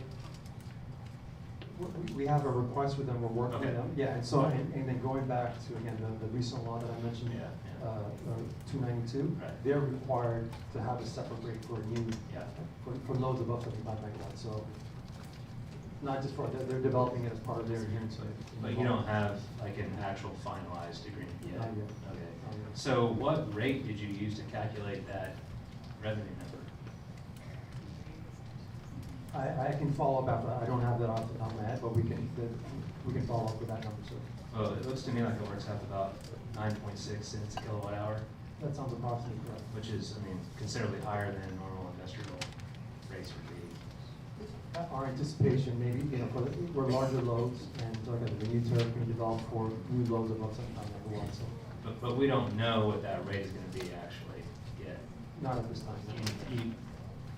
When will we know what that rate is so we can actually confirm the numbers that you're showing on the slide? This is, again, this is it's part of the tariff that Thermal Electric is developing, so it's within their process, so, we're gonna inevitably be a customer there, they'll let us know. We understand that, I mean, right now that's just an estimate, and Right. and you're telling us we're gonna get 9 million, but we don't really know if that's correct. Because depending on what that rate for some reason goes down, below 9.6, it's gonna be less than that. So we can't independently verify that number at this time. Yes, you're correct, sir, and the one thing I will say is, like I mentioned earlier, we're anchoring off a low number, as the 594, we're not anchoring off the 1.5 here, or the 1.494. So Right. that's why, we could be using a low number, so even if, we're gonna have more megawatts than that, so even if the rates happen to be lower, again, this is just an approximation to give folks an indication. Are we talking about 5% of your previous budget? Are we talking about, 10%? And as you can see on the slide, it's approximately 60% or 58% of what the previous 24-25 budget. Yeah, but, I mean, the end user is gonna make billions of dollars off this thing. You guys are telling us $9 million, so that's peanuts. That's nothing. I mean, first off, if we're gonna agree to this, there's gonna have to be a floor that you say, we're gonna give you this much every year no matter what. All right? And then that may increase 2 or 3% every year. And we're gonna, if you're signing a 15-year deal, we're gonna want a 15-year deal, 15 guaranteed 15 years of a minimum amount of revenue too. You understand that, right? Oh, yeah, absolutely. And so my understanding, again, as Aaron described the process, that's part of the development agreement, so there'll be plenty of time to discuss that. It's just, again, like you said, like you mentioned, we don't have the rate with Cimarron Electric. Once we do, you have full numbers exactly how much you'll be getting. But you want us to give you want us to agree to all that the end user terms now, and then you want us to negotiate our terms with the end user later. Because you want the development agreement to come after this. Right? These aren't parallel tracks. This is my understanding. So, as you saw in the sort of 6-box slide, this is definitely a step in the process, and not everything is finalized, because as we work on these projects, there's a lot of complexity, right? We've got Southwest Power Pool and, SPP and all kinds of people doing things, got the utility doing things, we've got you doing things, we've got engineers. So we have to continue to advance the project.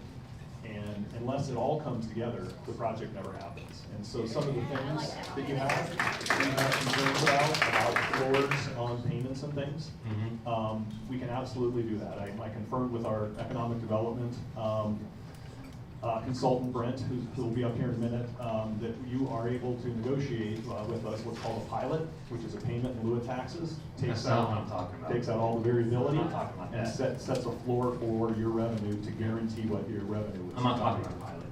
Okay. I'm talking about you're gonna pay us a certain amount of money every year, no matter how much electricity you use. That's a minimum. That's a floor. And then you use more than that, you pay up to that. And also, why 2%? Why not 3%? Why not 4%? Why do we have to agree to 2%? I believe that 2% is a statute, Brent. So that's what the deal that you've already negotiated already says. Oh, I think that's a state law. They're saying. Then it's a state law. But hey, that's the answer. We're making a deal here, so it's. No, we're not. We're not talking zoning. All this stuff is about revenue and everything else. They brought it. They opened the door, so we're talking about it. Well, what is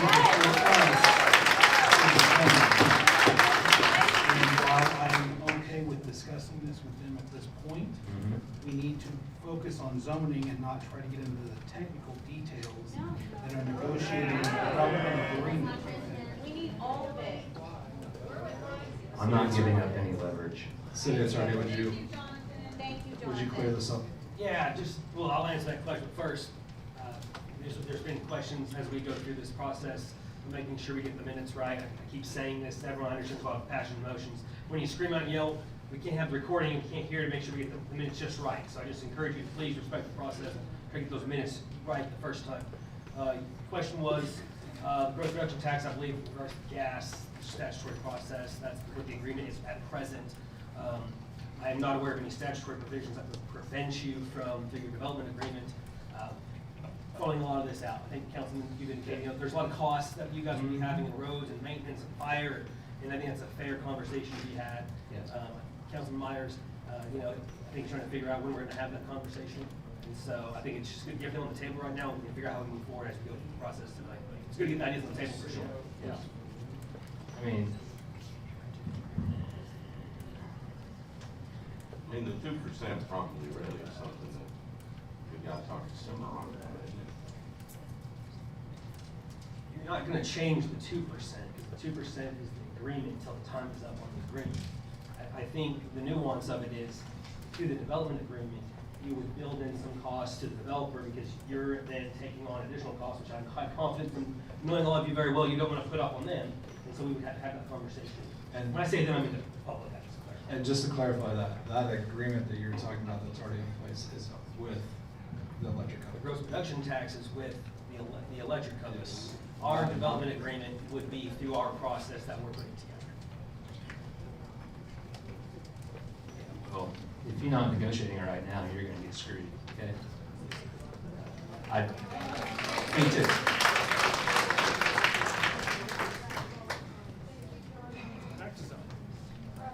All right. Okay, so this is just some of the economic impact from,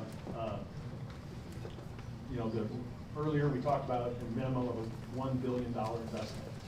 In addition to the $9 million, that is a $1 billion capital investment would yield $13 million in tax revenue per year, which is more than $400 million over 30 years without any increases.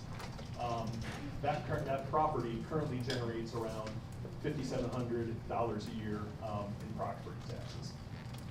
The ancillary benefits, we're looking at economic growth, workforce development, because the data center developer will come in and train your people to work in the data center, infrastructure enhancements that will come along with that, and then really increased revenue without a whole lot of demand on a lot of your infrastructure. So things like schools don't need to be increased like a lot. Many economic development initiatives, when you start bringing in too many jobs, starts to create other problems that the data center doesn't really bring. And then on the right side, I won't drain this, but again, this is just showing just a breakdown of the overall property tax revenue. Again, short-term construction jobs, 1,000 or more, and then the long-term jobs for a facility like this, we're projecting 300 plus. I have a question about the property tax part. Now, you're saying this is predicated on $1 billion. But Yes. you said earlier that another project similar in size to this was worth like 13 million? A $13 billion total investment there. So prior, theirs is on the books for $1 billion, and they're nowhere near this size, are they? They don't actually, so we typically talk about data centers. You've not heard me talk about square footage. You only hear me talk about megawatts. That's just the way the industry talks. That facility over there, they actually won't disclose how many megawatts that it's serving, but it is significantly smaller than this. So it's not, back to the envelope calculations where the $10 billion investment, schools would get like $400 million a year. Their current spend is 65. Yeah, so one thing I would caution you about with numbers, if you hear a number, ask what it means, just like the megawatts of IT versus utility megawatts. Sure. So a $13 billion investment from Meta, that includes a lot of personal property. Okay. So the specialized equipment on the inside, things like PDUs, mechanical equipment, things like that, typically don't hit the tax rolls as real property.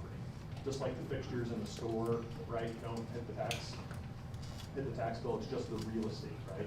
Okay. So somewhere between 1 billion and 13 billion is probably more realistic. Yeah, that's a big range. Well, that's why those numbers typically get put into pilots during the development agreement. That's not a jab, that's just the truth of how it works. You'll look at that facility, figure out what the cost is gonna be, and then rather than arguing over taxes, come to an agreement that gets put into the development agreement and into a pilot so that you have long-term predictable revenue. You never have to worry about it. You never have to argue about it. Well, you realize that the city has no control over property taxes. We don't receive any property taxes. We don't set property taxes. Those entities you have listed up there, the schools, the VOTEC, the county, those are the people you have to negotiate that with. We can't negotiate on their behalf, I don't think. Correct. That's all part, there's a lot of moving details. That's the part though that there's this tax increment finance district thing, and as far as negotiating a pilot with some revenue sharing with us and all that kind of stuff. I don't know if that's more complex or less complex than us just implementing a tax increment finance district and siphoning off a little bit of the profit that we're dealing with all the pain to potentially bring about and the school district isn't. Well, that, Byron, you bring a good point. You talked a lot about infrastructure enhancements, but you've never explained how those are gonna be paid for. How are those gonna be paid for? The data center would pay for them directly. You're not, nobody's gonna get proposed a TIF We would on not, this? we would not propose a TIF. Yeah, The industry has moved away from that. One of the speakers earlier talked about in Port Washington. Yeah, you ran into some serious problems there, didn't you? After the fact. I wouldn't say there was significant problems with the public, but the project is advancing. The mayor and council are very happy with the project. But I think the direct reference to this conversation was there was a $185 million, they call them TID in Wisconsin, Tax Increment District, that got put in place.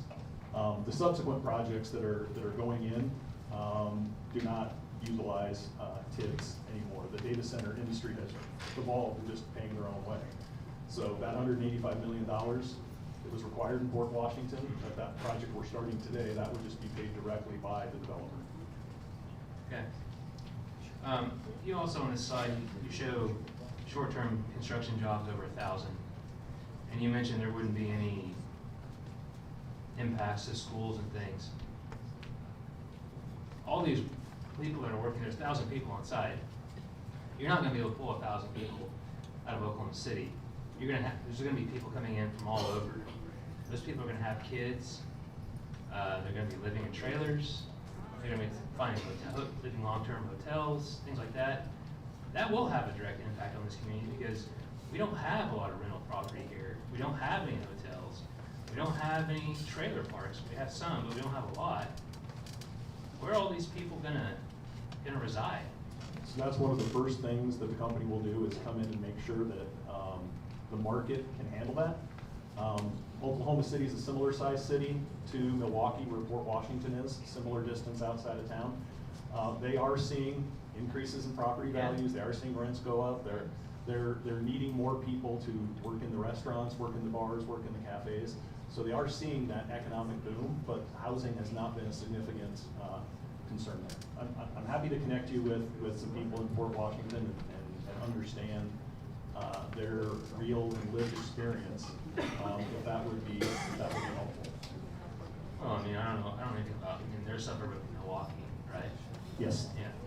So, Yeah. Geographically, in terms of number of people. yeah, I understand what you're saying. I feel I like understand it's the similar. urban area and all that kind of, I understand what you're saying. 300 long-term jobs, your PUD language says 50 to 100. Your slide from last month said 50 plus. Why the sudden jump? Historically, the data center industry has wanted to under-promise and over-deliver. As a for instance, Meta said forever. So when I was at Meta, every data center project that we announced said they were making an $800 million investment. It was significantly more. They then upped that to $1 billion of investment, and it was still significantly more. And now they're talking about a $13 billion investment. So as we are seeing more concerns from citizens and jobs and costs and things, the overall industry is just being more transparent about the economic benefits, particularly the construction dollars and the jobs and things. So we just up that because we feel it's more in line at full build out with the reality of the world. So the 300 Meta announced, again, long term, the 1.5 gigawatt that Jonathan showed, that's similar. So we picked it to align with that. Also, there's a study that's come out recently from the University of Southern California. Their graduate school did a study on jobs in data centers, and their numbers say that there's roughly one job for every 3 megawatts. So if we get to a gigawatt, that's around 300. So that's how we got to that number and ultimately elected to bump that number up, because we feel it's more honest and more reflective of what the employment will be there. Yeah, I guess going back to the increased revenue without demand, I mean, I do see a strain on city services when you have 1,000 people converging on the site. Traffic, crime, housing. Traffic, yes. If somebody builds a bunch of shantytown mobile home parks or trailer parks, you will see crime, and I don't know how much you've ever worked in the construction industry, but not everybody that works construction is a upstanding citizen, okay? Understood. There's a reason why they drive crew cab pickups, because only one guy has a driver's license and the guy's got DUIs.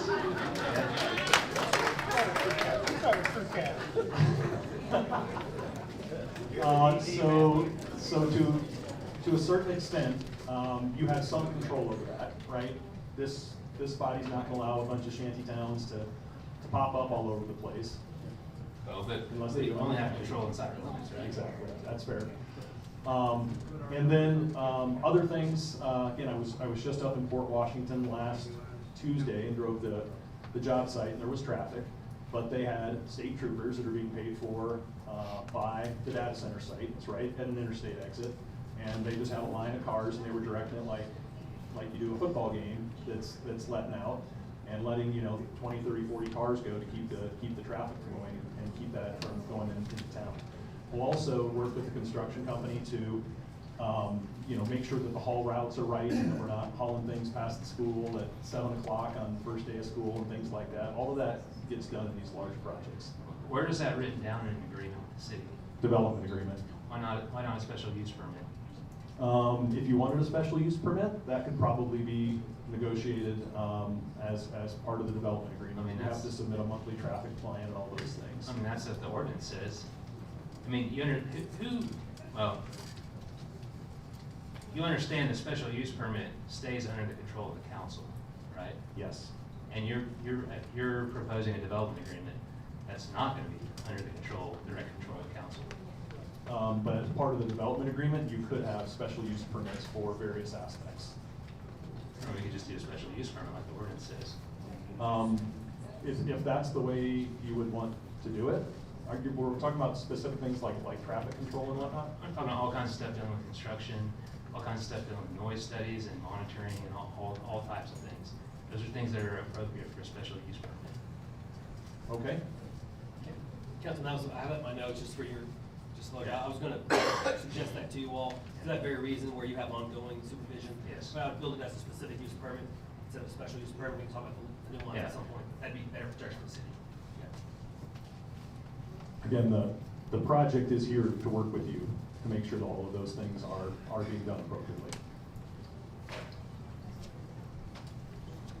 Well, I'll say this too. I don't think legally you can eliminate the special use permit out of the PUD, out of the zoning ordinance language. There's nothing in the PUD language that says you can eliminate things like that. And if there is, I'd like someone to show me where it says that you can eliminate a special use requirement. We certainly don't want to do anything that's illegal. Of course. Obviously. But I'm saying, I think you understand what I'm saying, right? I want someone to show me where it says in our zoning ordinance that a PUD can eliminate a special use permit requirement for a specific district. Because the way that I read the ordinance, it just says a PUD is a combination of uses found in the zoning ordinance. It doesn't say anything about eliminating things in the zoning districts. Okay, Perin? Yeah, there we go. I guess the real question is, from a legal standpoint, from the city side, if this is a concern, we can address it. But you're technically the PUD, you're setting the regulations, you're asking for the deviations, which is the whole reason of planned unit development. Well, again, but show me in the zoning, the Piedmont City zoning code where it says the PUD can do that. That's all I'm asking. I think we're open to the discussion of showing you, figuring out internally, externally, seeing where the right message is. Aside from a legal debate on it, I just would suggest you not have to worry about it, just put a specific use permit in there, because you do get the ongoing oversight. Yeah. So I don't think they're gonna argue from hearing you on that. I just think you need to put it in there. There's other things too, like you created uses in the IT zoning district that don't exist. And where does a PUD say, I can create a new use inside of a zoning district? I think that goes under the planned unit development. That's the whole point of the planned unit Yeah, development. so show me in the, where it says in the language of the zoning ordinance, where it says you can do that. And I think we can go probably to, I think we can just have it to list it as a special use. I think that's where we'll lean towards. But again, that use isn't in the IT zoning district, What use are you referencing, Council? the power plant.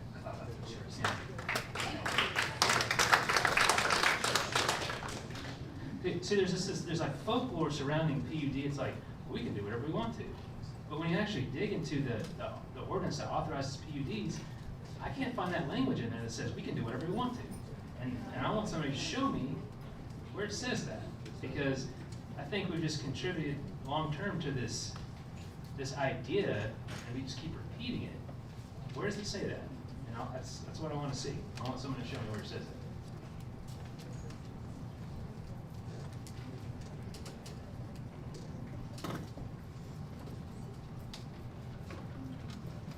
So would you like to just pause this meeting right now so we can go find the codes, or can we kind of move on with this and we can come back to I mean, we can move on, but I'm just thinking to say that. Yeah, I didn't mean for us to stop. Okay. Community benefits, just beyond the tax revenue and the jobs. Danielle Decatur, who was here last month, I believe. She's our VP of Communications and Community Outreach. She will be spending time in the community, understanding what those community needs are. We don't like to just start putting benefits in place without understanding what that is. We will work with the Piedmont Community Fund and Grant Committee via the Communities Foundation of Oklahoma. And we will be delivering community-determined net benefits that enhance well-being and support essential services. All that to say, we up front will be making once the project moves forward and receives approval, we will be making a $1 million upfront investment into the community. And then we will be making an additional $9 million, so a total of $10 million across various project milestones, development agreement, building permits, construction start, things of that nature. Again, it really will be up to y'all and up to the community. We just issued our first grants in Alabama last week. That went to first responders. They had some really urgent needs at a volunteer fire department.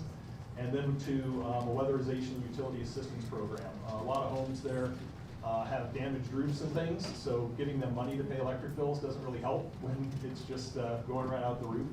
So we made our first donations there. Again, we'll be looking to do something similar here based on what the needs of this specific community are. So with that. Aaron, sorry, I have one yes, sir. question. I'm not familiar with any of those, the two organizations listed under bullet point 2. Could you kind of explain who those are? Not the specifics, because Danielle was supposed to be here. I was not prepared for that.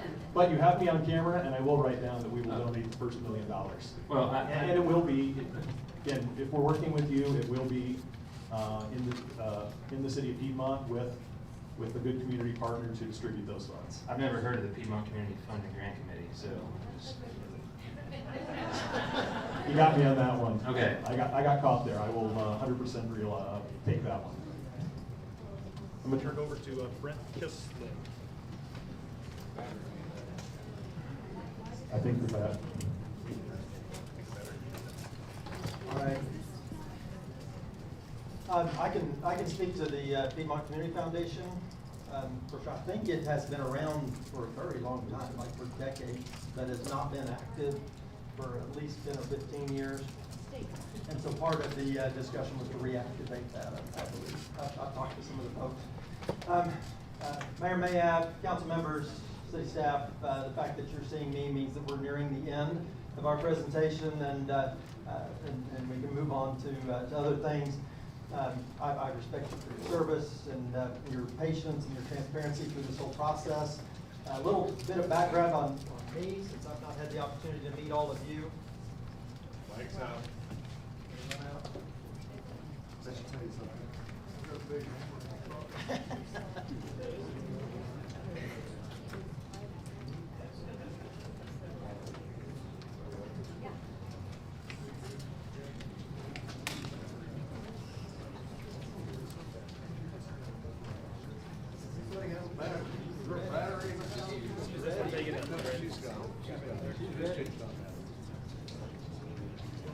All right, can you hear me now?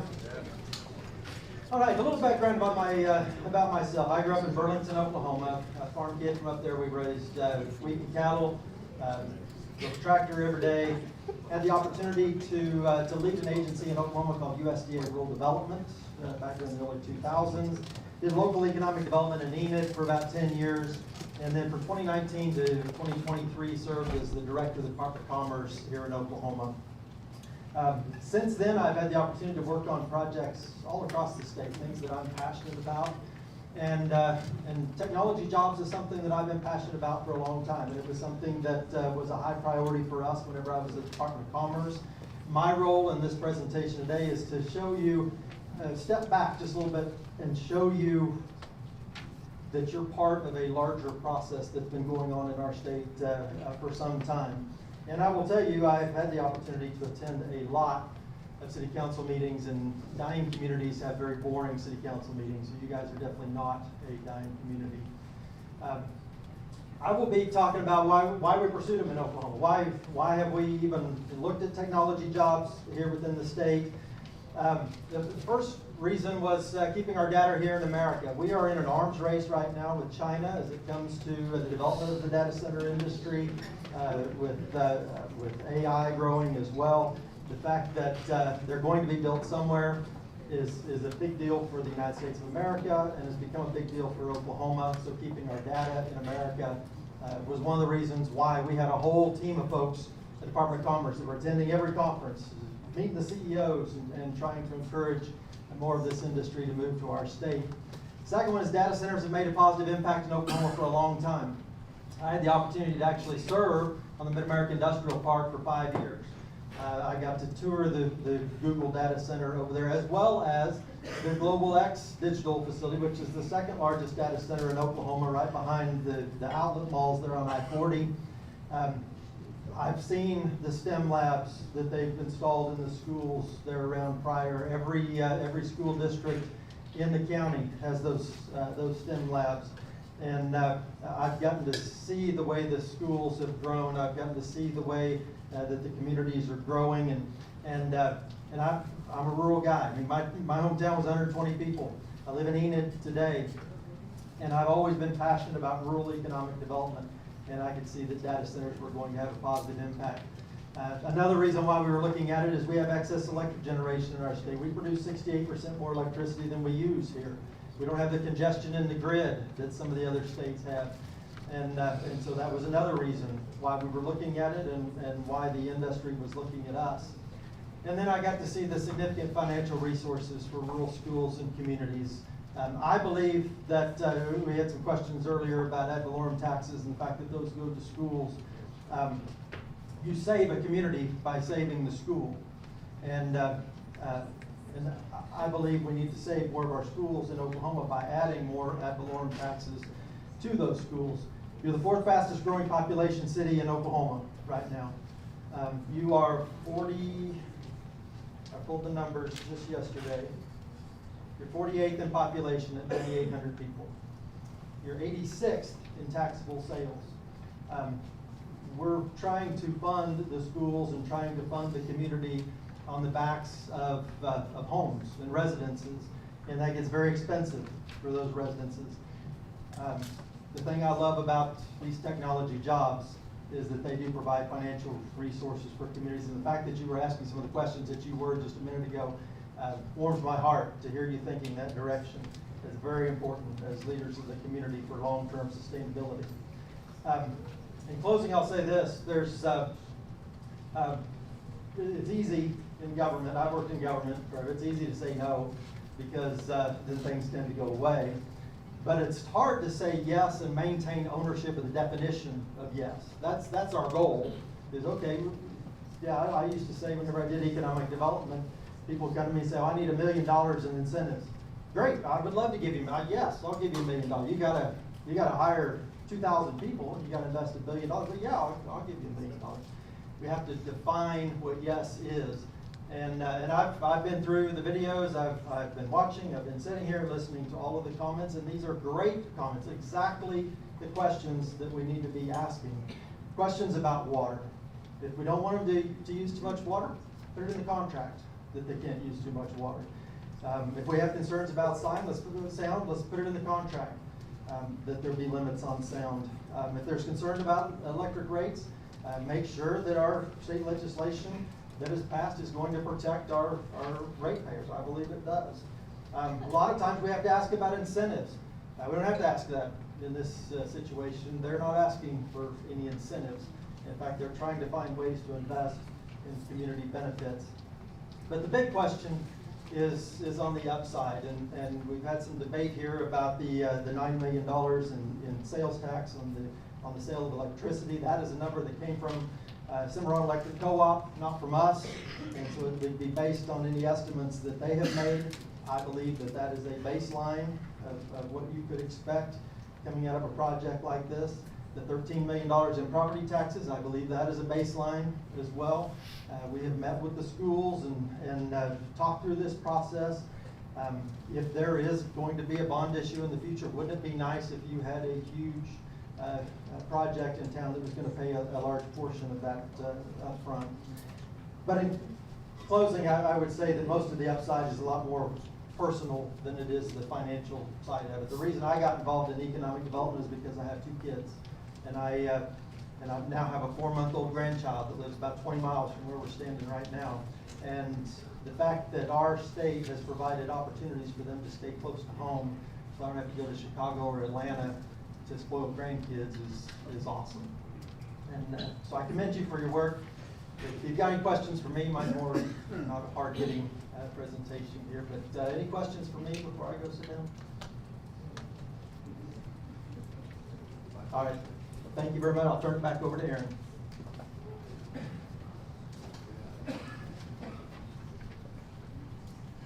All right, last slide, just a couple of points I think that Brent made. We're seeing this across the country. Data centers actually help rural communities stay rural.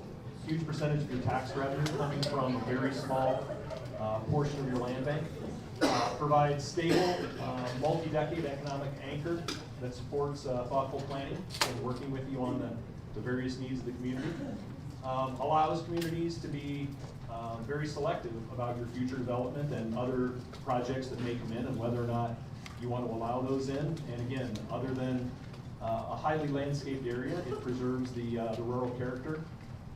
Reduces pressure for piecemeal development by strengthening your local tax base, and again, maintains very low visual impact through the large setbacks, landscaping, and the campus-style layout that we have proposed. So, with that, I'm happy to take any additional questions you may have. I have quite a few. It says we do a sound study every 2 years. I know that's in our IT district.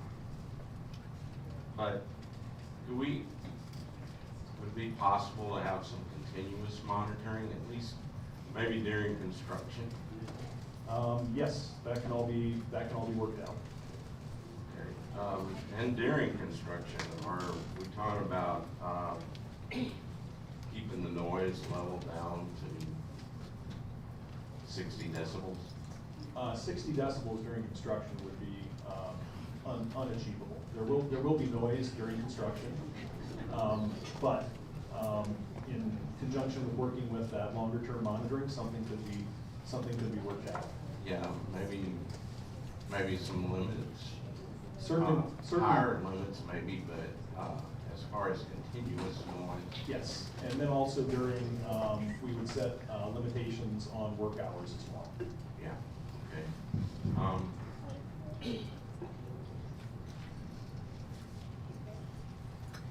One thing, with our rough roads, there are times when I thought we were having a little earthquake. It didn't turn out to be that. It was a truck hitting potholes. Yes. So as far as vibration goes, Any significant vibration from operating data centers? None.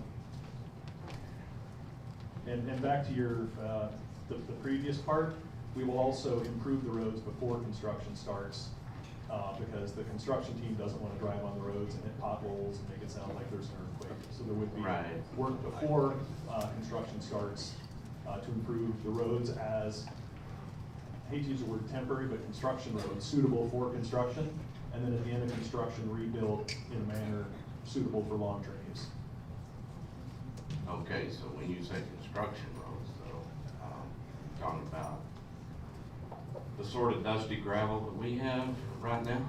It would likely be an upgrade to that, likely to an asphalt road that could potentially go to a concrete road long-term. And we would do the traffic study, work with the construction company, figure out where the routes are, the quality of the roads, make the improvements, and when they're done, then improve the roads for long-term passenger vehicles once there's no longer construction. You listed Cimarron, Frisco, and Richland. Are you talking about all the way to Waterloo? We would have to figure out where the construction entrance is. We wouldn't want to put in, nice new roads and then say, well, we're going to route construction somewhere else. Yeah. So we would have to work out the details of that. And we would work with your city staff, your public works director and whatnot on that. Okay.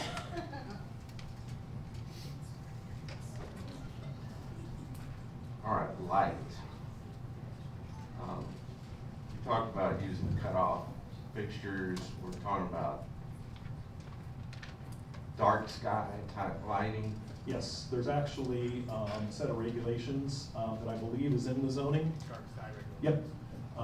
So there's a set of regulations out there that's the most strict lighting regulations. It's a group called darksky.org that regulates exactly that, how many foot candles can come off the property, the type of fixtures you have to use, fully enclosed, no up, no down, no sideways or up lighting. It even goes so far as to regulate the temperature of the bulbs that need to be used to reduce the light sky and the impact of migratory birds and things. We are 100% on board with signing up for the darksky.org. Again, it's standards that are already in your ordinance. And what about those during construction?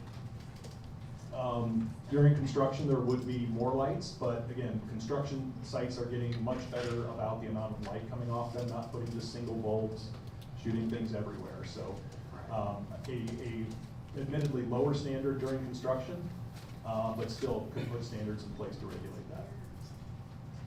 And what kind of precautionary measures are taken should there be a leak of glycol solution in your facility? That would be addressed immediately. The people who run data centers, a lot of them are ex-military, particularly people from submarines. True story, I asked the gentleman that ran operations at Meta why there's so many ex-submarine people running data centers. He said because in data centers, we want people to follow the protocols. If something goes wrong, we know about it immediately and we just go down the checklist until the problem is 100% solved. He said if you don't do that on a submarine, people die. So that building, all of the data centers have thousands of monitors and sensors. Anything goes wrong and it's addressed absolutely immediately. Well, one thing that occurs to me, I've asked some about this from city staff. Now, we have tornadoes here, and all through the creek. I live in a house that's rebuilt after it. How well do your structures stand up? Well, they're built, the physical structure is much like a logistics warehouse, right, in terms of sort of post and beam, typically concrete panel on the outside. But they are more reinforced due to the value of the servers that are inside. And, okay, but should one of these get hit by powerful tornado, there's likely to be some environmental issues, right? Y'all got insurance Yes. powerful enough to fix all that? Yes, and again, most of these companies are self-insured, the big ones, the Microsofts and the Metas. They absolutely will deal with that. Again, there's no dangerous chemicals. The worst there is some propylene glycol. Okay, and with, when it comes to, potential fire and all, I'm sure you have fire suppression systems and all, but you're also talking about batteries, and they're, you know, what I know is these lithium batteries have a tendency to catch fire, and they're really hard to put out. I don't know what kind of, measures you have to take to guard against something like that. I'm Do you assuming want to they're know? well, maybe just give me the high point. Okay, the high point is throughout the data center, there's a thing installed called a VESDA, a very early smoke detection alarm that detects and alerts within the facility to the people in the FOC, Facility Operations Center, watching the thousands of sensors. And they have a procedure for starting to deal with anything. The joke in the industry is if you sneeze too close to a VESDA, it'll go off. So extremely, extremely sensitive. The data centers over the servers, there is a 2-level pre-action dry pipe sprinkler system. First, when you get the first alarm, the air discharges from the pipe. Second alarm goes and water actually fills in the pipe. And then third, if you actually get a fused link, which is the little red things you see. So sprinklers don't work like you see in the movies. One goes off and they all go off. It doesn't work like that. The fusible link has to get to 165 degrees and the mercury inside melts, then the water comes out.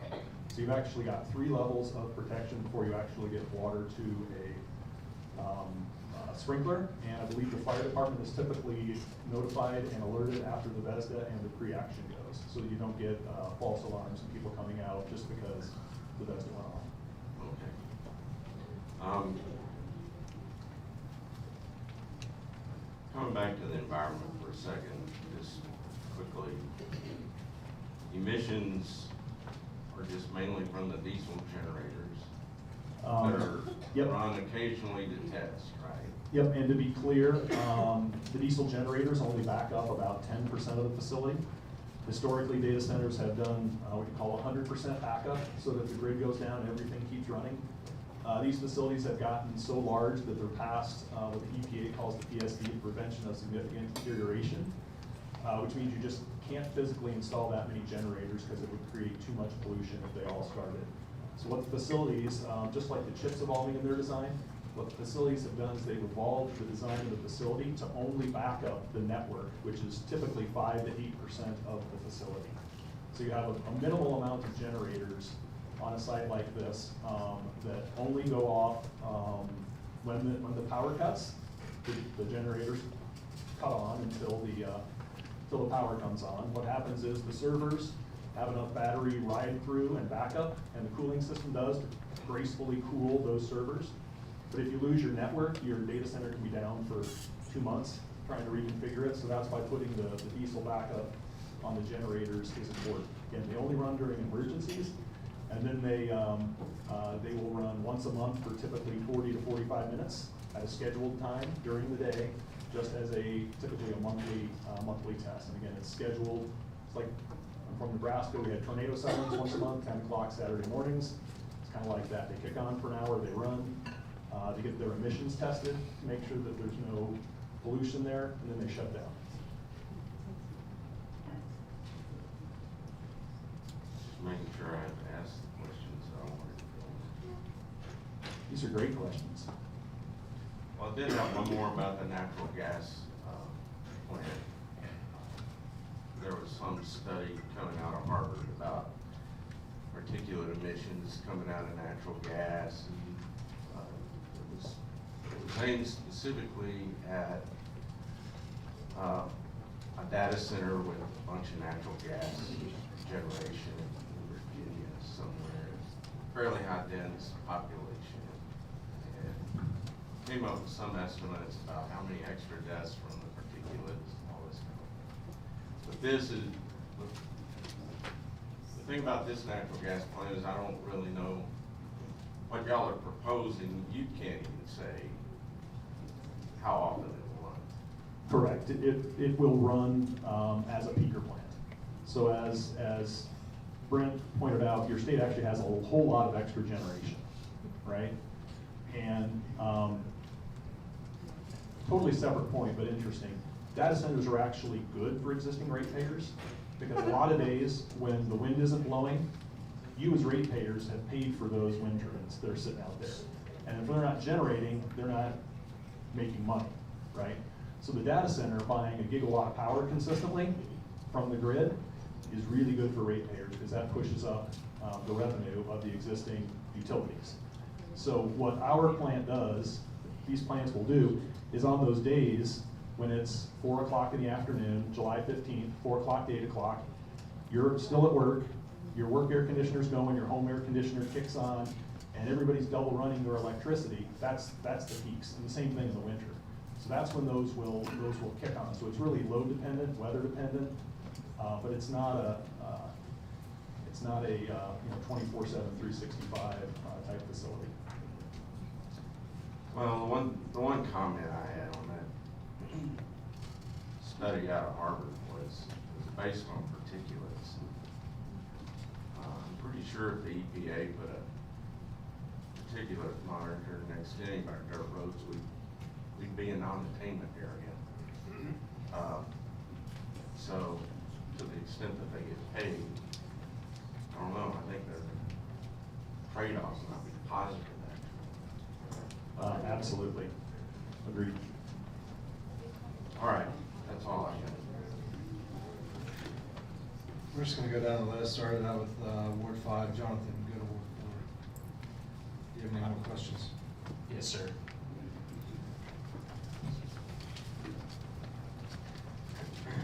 All right, these are a mix of all kinds of things, but in the IT zoning ordinance, it says no approval shall be granted unless the city finds that existing or planned infrastructure can support the development without adverse impact to existing users.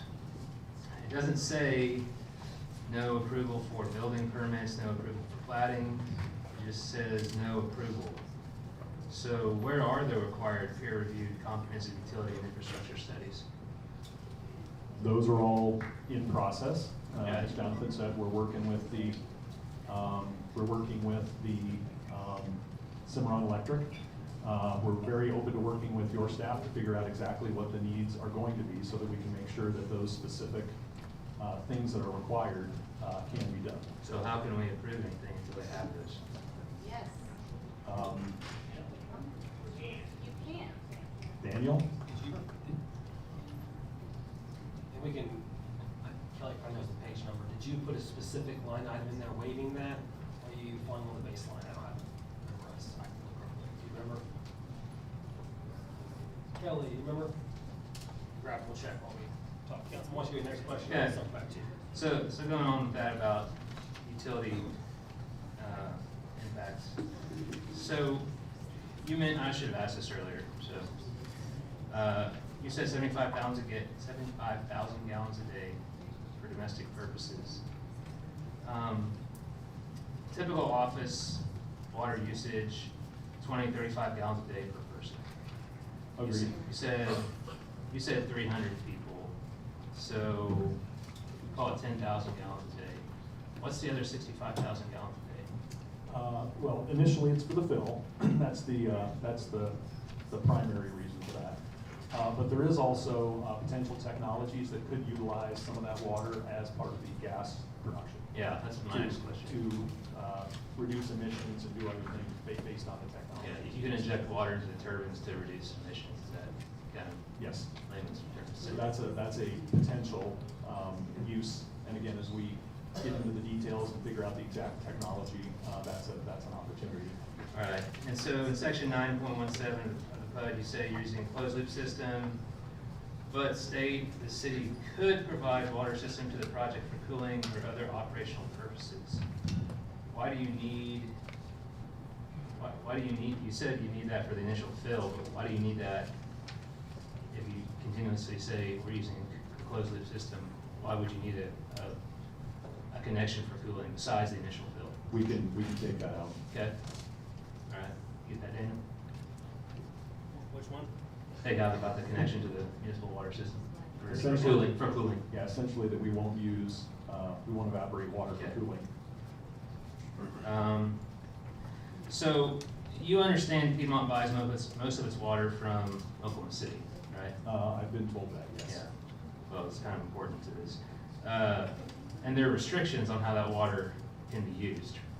So we're talking about all this landscaping, and you said, you mentioned xeriscaping, and a comment about planting a tree in Oklahoma. To support all those trees, it's gonna take quite a bit of water. You're gonna die if they're not watered. Personal experience, everyone in this room knows that. I mean, with the weather we've had for the last several weeks, they'll never make it if not watered. But, so my concern is you say 75,000 gallons and you come back, not you, the end user who's ever operating it says, we don't have enough water to water all these trees. We need double, we need triple. Then we say no. I mean, so what, it looks to me like, and the staff's asking us to cap this, how are we supposed to know how much water is needed if no one's done any studies to figure out what's needed for all the other purposes? So one, there's ways to deal with that. One we can continue to talk about is 3 rows of coniferous trees, the right screening solution for the site, or is there something else we should do, which we can, again, figure out as the project advances. There's other things, like there's days when you don't need the water. We can also utilize on-site water storage, so that we would be drawing the water from the system, storing it on site, and then only using it when it's needed. So that when you do get a stretch of a week, assuming we keep the trees and we need it for the landscaping, you would contain the water on site and then draw the water and utilize it.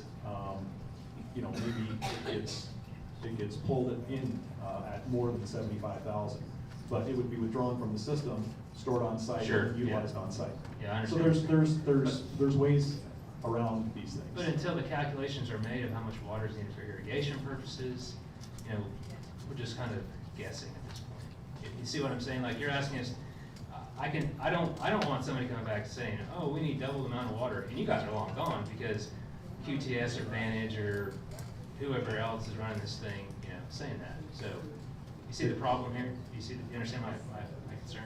I understand your concern, but again, these are enormous, complex projects that involve lots of agencies, lots of end users, lots of details that have to be worked through.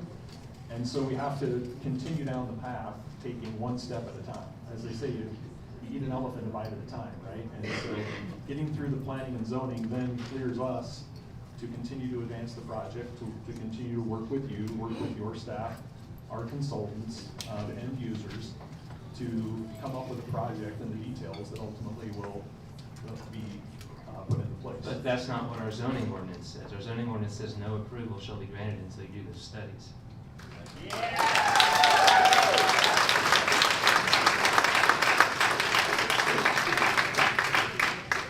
Okay, so your baseline IT district, saying the phrase right, has the required studies that you're mentioning, right? The specific language in the PUD says that this PUD controls if there's a conflict. Problem with the way it's set up right now, I know we've talked about this with staff. I'm not seeing, Kelly, I'm looking at you if I'm missing anything. I don't see a specific study conflict provision. Would you agree, Kelly? I agree. Okay. So in the absence of that, then it would still apply. Okay. And we would need to go through that process. Now, your kind of my advice to you would be, take it or not, it's your choice. You got a lot of staff time in this, and if you move this forward and you want us to work with the staff and get all of the studies put together, you can do that. I think you should let the staff know what you guys want us to do. Well, So that's your motion. let me just say this, the staff missed that. They missed it. And I told you guys, I had this conversation a month ago, and I was told the studies would be provided by August. That's what I was told, and they're not here because they were never done. And so, Well, I wasn't, what I was told was not correct. I'm gonna push back on you a little bit. Staff doesn't make the studies. So if we were told that they're gonna have by a certain date, Staff told me. I understand that, but they don't make the studies, right? That's what I'm saying to you. If they weren't turned in, they weren't turned in. And you're right, we're here, and I'm answering the question that you have as the legal. And I'm telling you, you missed, staff missed it. And that's not the only thing they missed, but now, one more thing on this water deal. Going back to we're buying all this water from Oklahoma City. They entered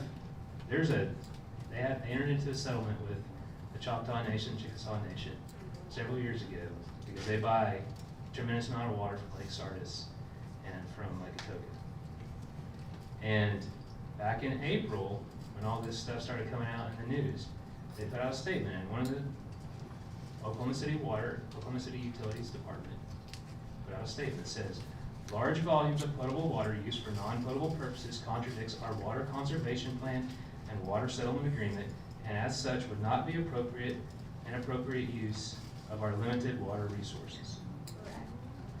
So, one more reason that the studies need to be done is so we know what we're bound to and what we're not bound to, and are we gonna get in trouble with our primary water supply? And that, these are serious things, and I'll say it again, staff missed it, and staff was aware of it, and they didn't do their due diligence, and so here we are. So, I just want you to understand that. And, you know, that's a real problem. Now, you understand, you talk about expansion, and you talked about maybe building outside city limits. By the way, back to the water, we are aware that that is a concern. Yeah. And again, we're not gonna do anything to get you in trouble. There is opportunities to truck in the water from off-site for the initial fill. Yeah. In which case, then we're not doing anything in violation of what you restricted. Okay. Now,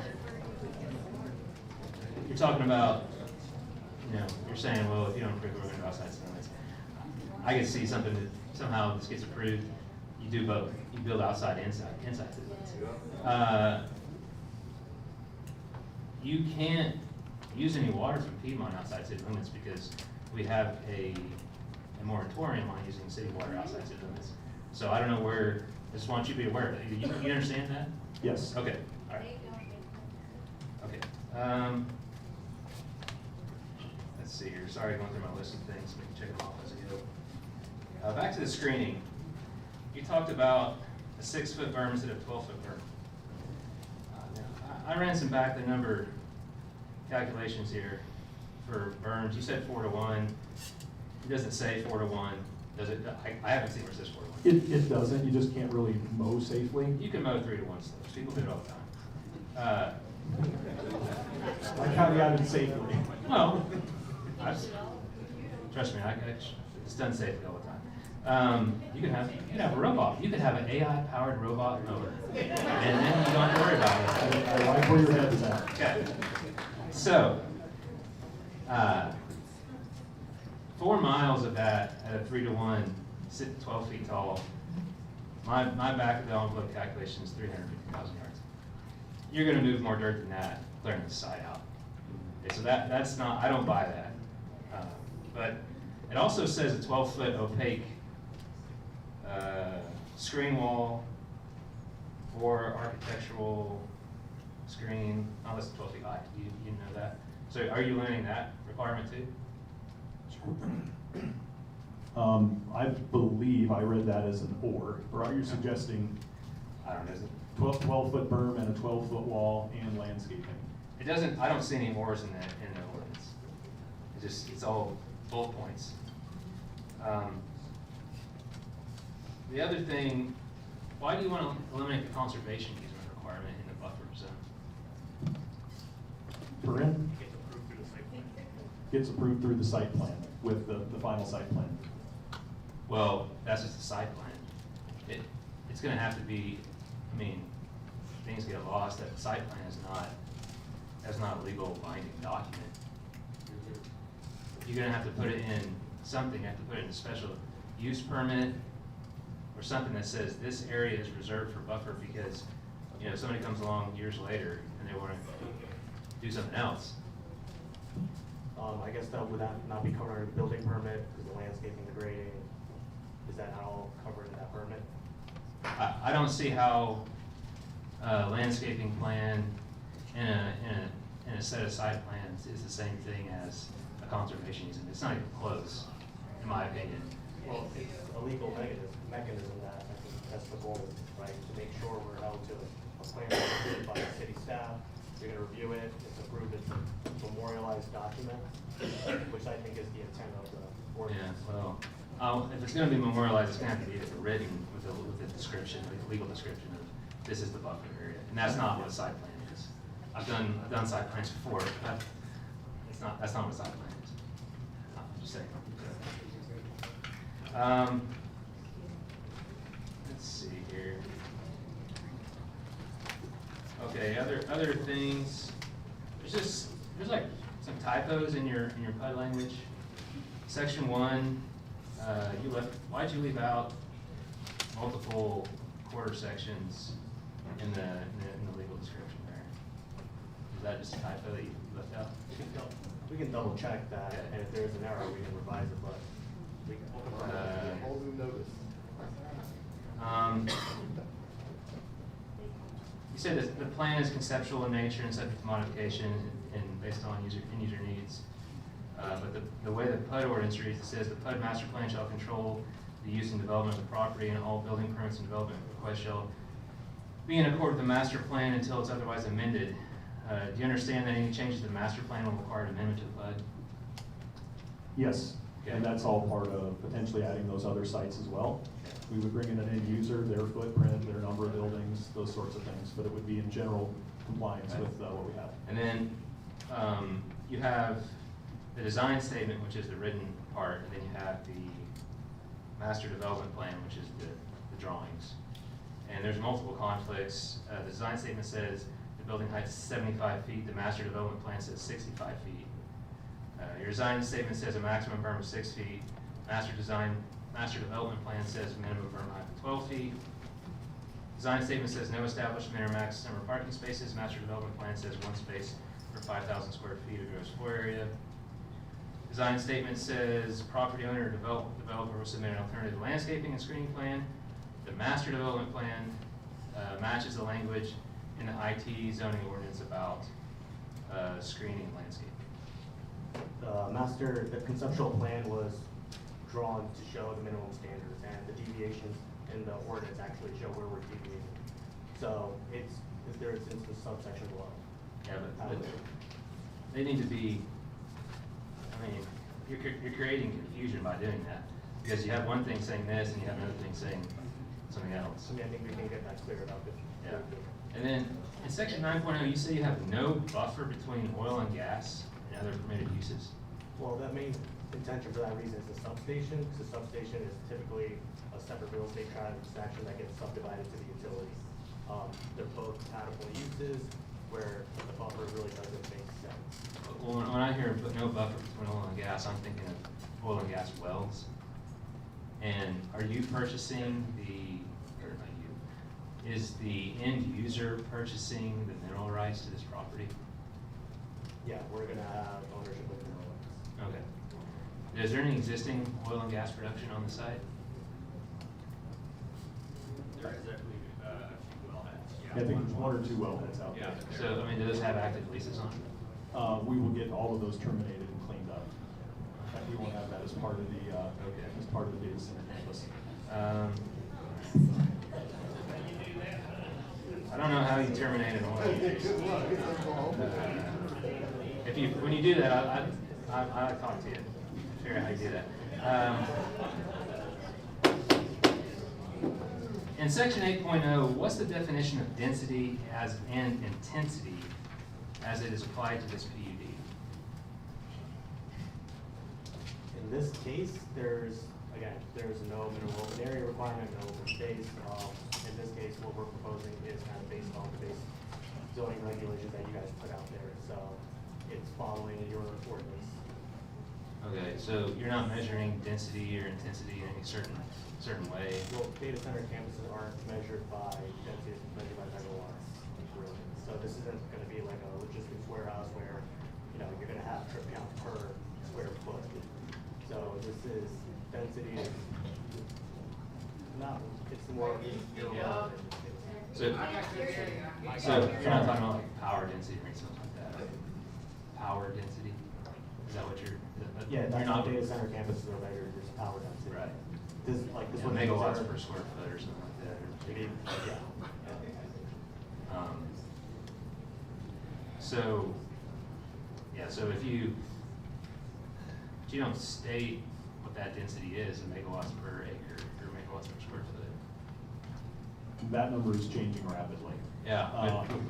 With every new generation of GPU that comes out, the numbers we're hearing from our customers in terms of the square footage to support the same amount of power, it just continues to shrink. And you guys got a nice deal from Mr. Jensen the other day, didn't you? We have taken on a new partner, yes. New minority investor. So, when you say,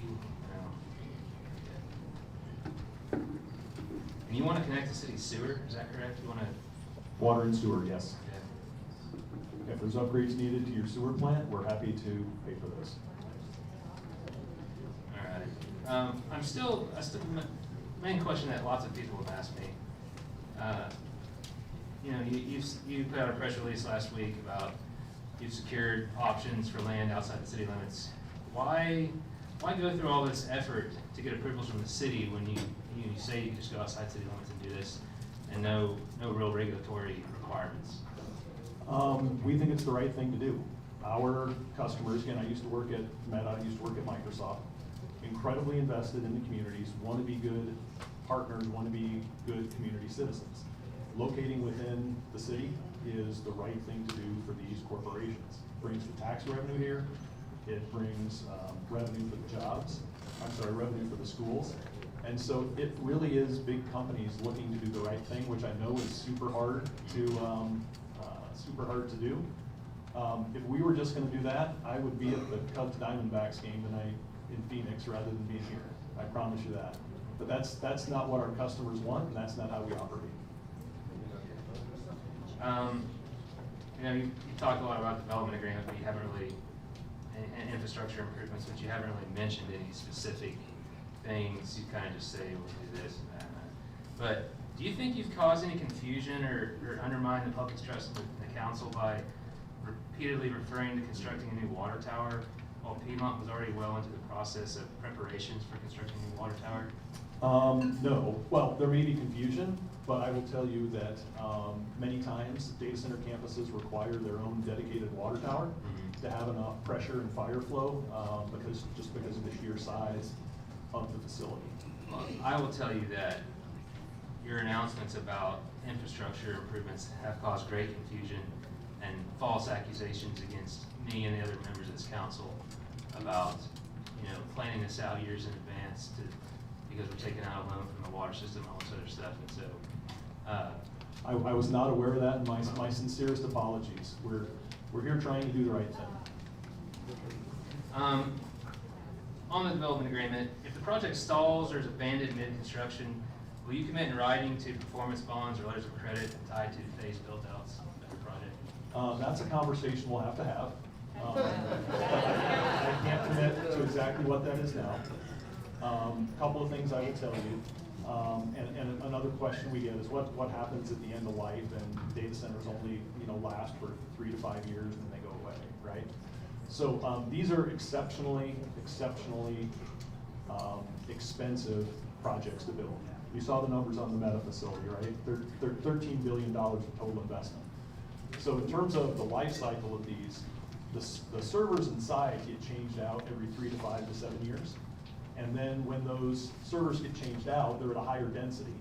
And so what happens is you just put in half as many servers. Because what you want to do is you want to continue to consume all of that power, right?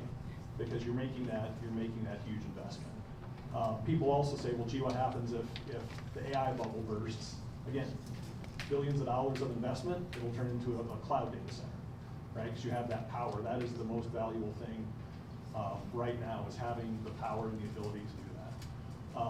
I'm not aware of any projects that have put that type of arrangement in place, but that's a conversation we can have. If you say, I want you to put $10 billion so we can go finish the facility, we can't have that conversation. It's gonna be. If you say some kind of performance bond, then we can have a conversation. Obviously, it's gonna have to be in proportion to the amount of construction, the value of the construction. I mean, Right. I mean, just because it's never happened doesn't mean it won't happen. I mean, I agree. I think all everybody It's who lived not through 2008 can say that.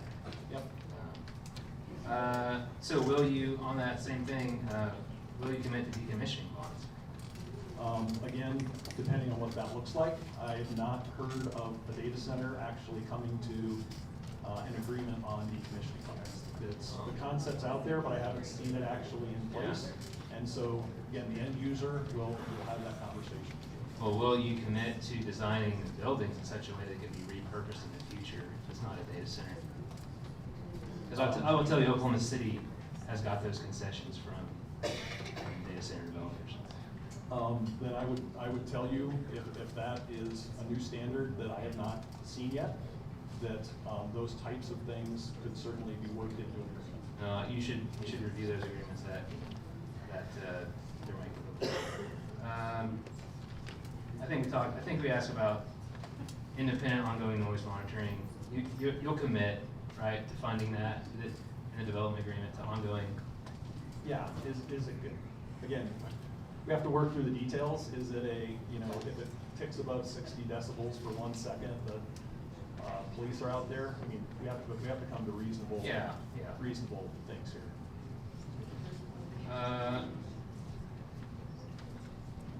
Can you commit to an agreement with Realty that includes liquidated damages, revocation triggers, and clear and concise enforcement mechanisms the city can use without filing a lawsuit? Yeah. Can we come to terms without, with clear terms? If this isn't met, then this happens, and we don't have to go and file a lawsuit to try to force the end user to commit to the things they signed up for. Because that's been and I'll tell you, in Piedmont, that has historically been a problem here. Okay, tell me more. It's been a problem. There's been multiple lawsuits, things like that. So it's been a historical problem. I would rather not have to revisit that again. That's fair. That's fair. Yeah. I'm interested in the concept.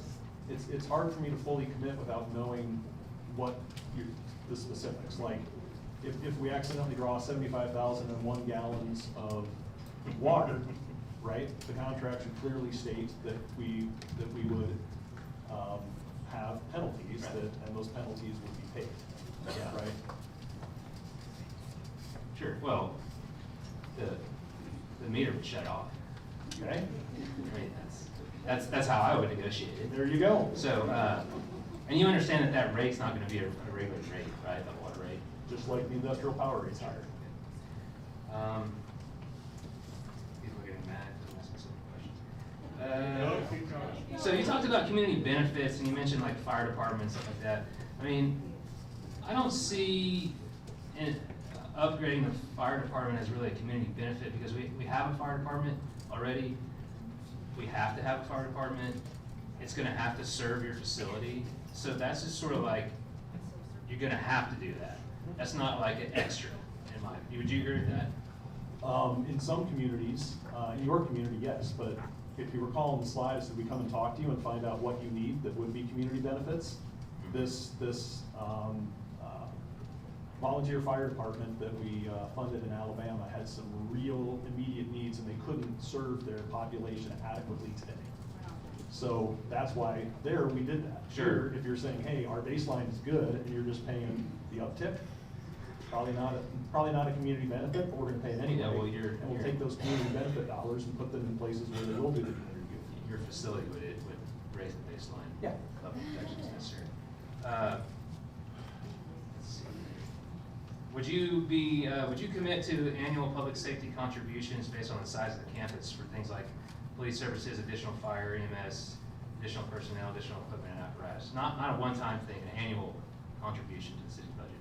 not talking about, electricity tax revenue, we're talking about other stuff. Yeah, that's the kind of thing that goes into development agreements and pilots. Okay. But we don't get to have those if we don't get through a PUD, Well. which we're trying to do. But you understand that the city doesn't have any incentive to negotiate a PUD now and negotiate a development agreement later. I mean, you reference that development agreement 6 times in the PUD. So we're being bound to some agreement that we haven't even created yet. You're not being bound to it, because as we move through that, and if we don't come to agreement on everything that you're wanting and requiring and needing as part of that, you don't actually sign the development agreement, which means the project can't move forward because we're not getting everything that we need to activate the project. The PUD doesn't say that. It's the reality of needing the further agreements with the city. If we don't come to an agreement again, the typical form is a development agreement, we can't move forward with all of the things we're talking about. But there's no expiration on a PUD. Once we approve it, the PUD goes with the land forever. Absolutely, but the project doesn't happen without a development agreement. Why? Because all of the services that we need from the city, I mean, you don't have to sign a water agreement, right? Even, because that's not part of the PUD saying we'll specifically get that exact amount of water from you. We still have to do the facility studies to make sure your system can support it. We need to know if there's upgrades, what those costs are. That's why we take this sort of a step at a time. But the PUD says that you'll be connected to city with water and sewer. So we can't deny you that connection if it's in the PUD. Amen. No, but you can say we can only serve you 5,000 gallons per day, and we can say, well, that doesn't work for us, and you can say, well, then you don't have a data center project. Or you can sue us and say that you Here, can't here. provide more water. Here, here.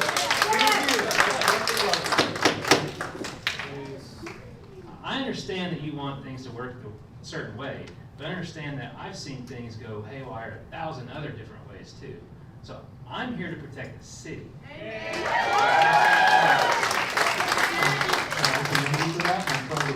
Sure, yeah. So just understand, I don't know you. You guys have only been around for 2 years. You've only maybe sold off 3 projects.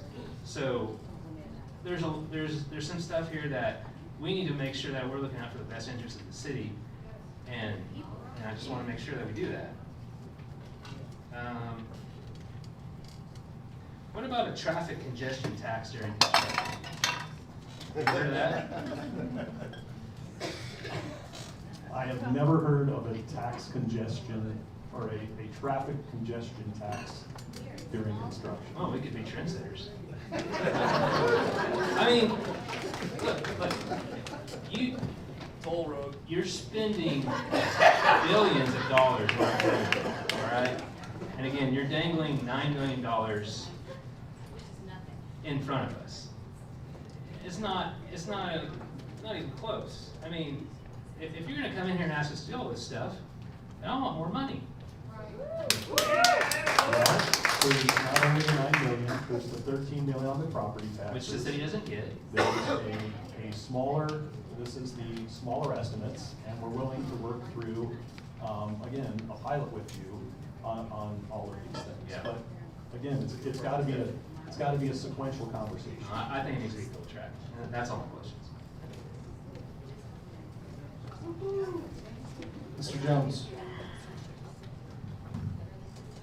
You have a lot of balls in the air right now, a lot of data centers going on, but there's none really been completed yet. And you're throwing a lot of money at us. You want more, but I'm just wondering, what's your revenue stream right now that allow you to do all this? Cloverleaf specifically, or the entire industry? Cloverleaf. We have our primary investors are a company called NGP and Sandbrook. Public information, they each have put in, we haven't drawn, but they've committed $150 million each. That was a public announcement. We have some additional investors from some of our employees. And then last week we had, I believe it was Friday, a press announcement that we've taken on a minority investor. NVIDIA has taken a minority position in Cloverleaf at an undisclosed value and actual dollar contribution. Having said that, one of my concerns is guardrails. In the PUD, I do not see any guardrails for water, or for sewer, or for noise. In other words, you set a standard, but if the standard is violated, what are our options? I don't see any options in there for us. Would you be willing to sign a conditional use permit to protect that? We would prefer not to. The reason being, we can be, instead of being millions into this, we can be tens of millions and billions. And if y'all change your mind, we're at the whim of this group or potentially different people in the future who could limit our ability and tell us we can't operate a data center after we're, you know. What if you change your mind? I mean, here's the thing. We couldn't penalize you monetarily because we go to court, we don't have the money to go up against you guys, you know that. But we need some sort of mechanism in the PUD that protects us other than just saying we're only gonna do 60 decibels or however many hertz or whatever. And that is a concern of mine. And I think that needs to be investigated. And respectfully, I know I keep coming back to this, but this is exactly what development agreements are for and how the things get memorialized. This is the first step that says, yes, we're willing to advance the conversation and work through the details of this, to put all of the guardrails that you're talking about in place, work through the financial aspects to make sure that there's an equitable contribution, if you will, or equitable participation by the data center with the community. Those are all next steps after we say, yes, we think we want to talk more. How will we know the end user is going to go by the PUD? Because, Honor it. well, the PUD actually goes with the land, so when they close on the land, the PUD is associated with it, and all of the documentation that we sign, your attorneys will make sure that that is all transferable onto the end users. Who owns the building when it's completed? The end user will. The end user will? Yes. So they'll be responsible for retrofitting if it needs to be retrofitted down the road? Yes. They'll be responsible for paying to have it tore down if that's the case? If they don't sell it at some point, yes. But again, Or extend they're vacant? I believe that the data center industry, given the amount of investment, will continue to use the building for the data center. The first large, small by today's standards, but the first large data center that Microsoft built in 2008 is still being used as a data center. The technology is changing very fast. I've seen pictures already of data centers floating out in the middle of the ocean. I'm sure you've seen that too. The AI generated ones? Yeah, those are great. Outer space and all that. But the thing of it is, if it does become obsolete over the course of the next 25 years, we just need to have an off-ramp, kind of specific off-ramp on how it's going to be used, or who's going to be responsible for it. Again, back to, that's a conversation we can have, because I don't think anybody knows what 25 years looks like and what it will, the phrase what it will be specifically used for in 25 years is a scary one. That's true. Well, my buddy here asked a lot of my questions, got them answered, so I appreciate that, so I'll be a little bit brief. But from a profit and loss statement standpoint, we have money coming in to the data center and then going out to Piedmont or some of Piedmont. What expenses will be taken out of that money before it gets sent to Piedmont? I don't believe any. The taxes will be paid and flowed like any other taxes are required to here in Oklahoma. So we wouldn't have to concern ourselves about insurance, depreciation, salaries, catastrophes, that type of thing? Not from the revenue, again, from the property taxes. Straight revenue. That would flow through. And again, if we work out some version of a pilot, that would all be spelled out in there. the bottom line dollar to you on a monthly or annual basis. Do we get paid monthly, quarterly, annually? How does that work? Same thing? All to be negotiated. I feel like if Jonathan does it, you're getting a check every day. I do like his thinking, I don't mind telling you. At least weekly. At least weekly, okay. That's really all the questions I have left. All right. Thank you. Ron? You have any questions? Been a lot.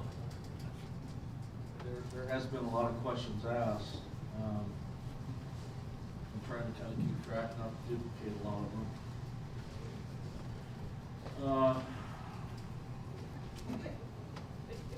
If the setback or the PUD limits were changed to be further away from Richland Road and Moffett Road, would that be a deal breaker? Not within reason.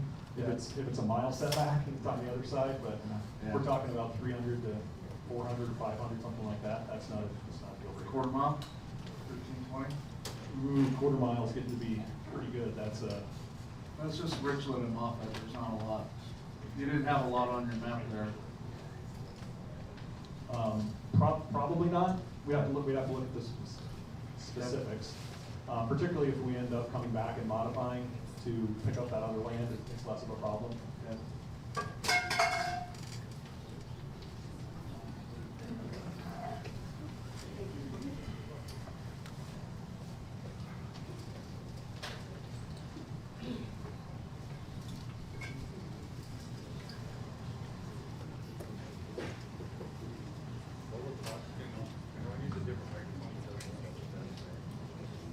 Your microphone's off. Yeah, it makes noise. Yeah, thank you. Low frequencies.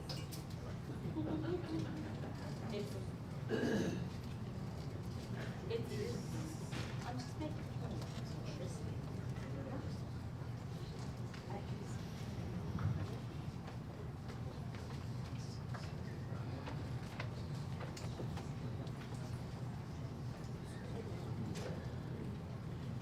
Is it possible to commit in writing to mitigate off-site private property if there are any noise issues in the future?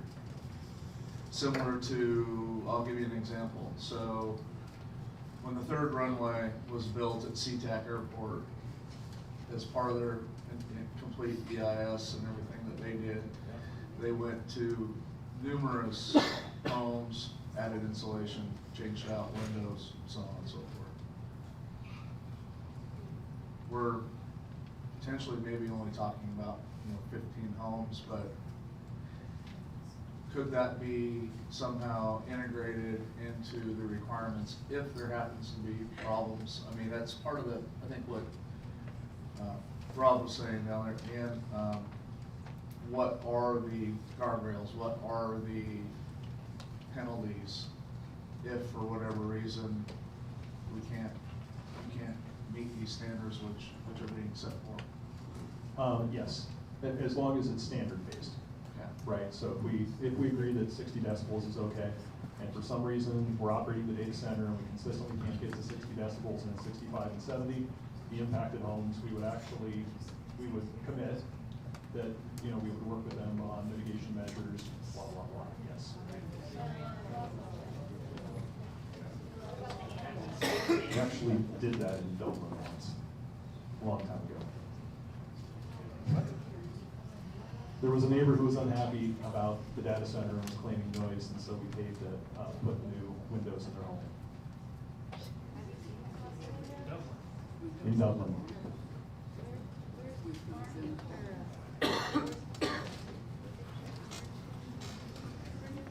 I think that's all that I have for right now.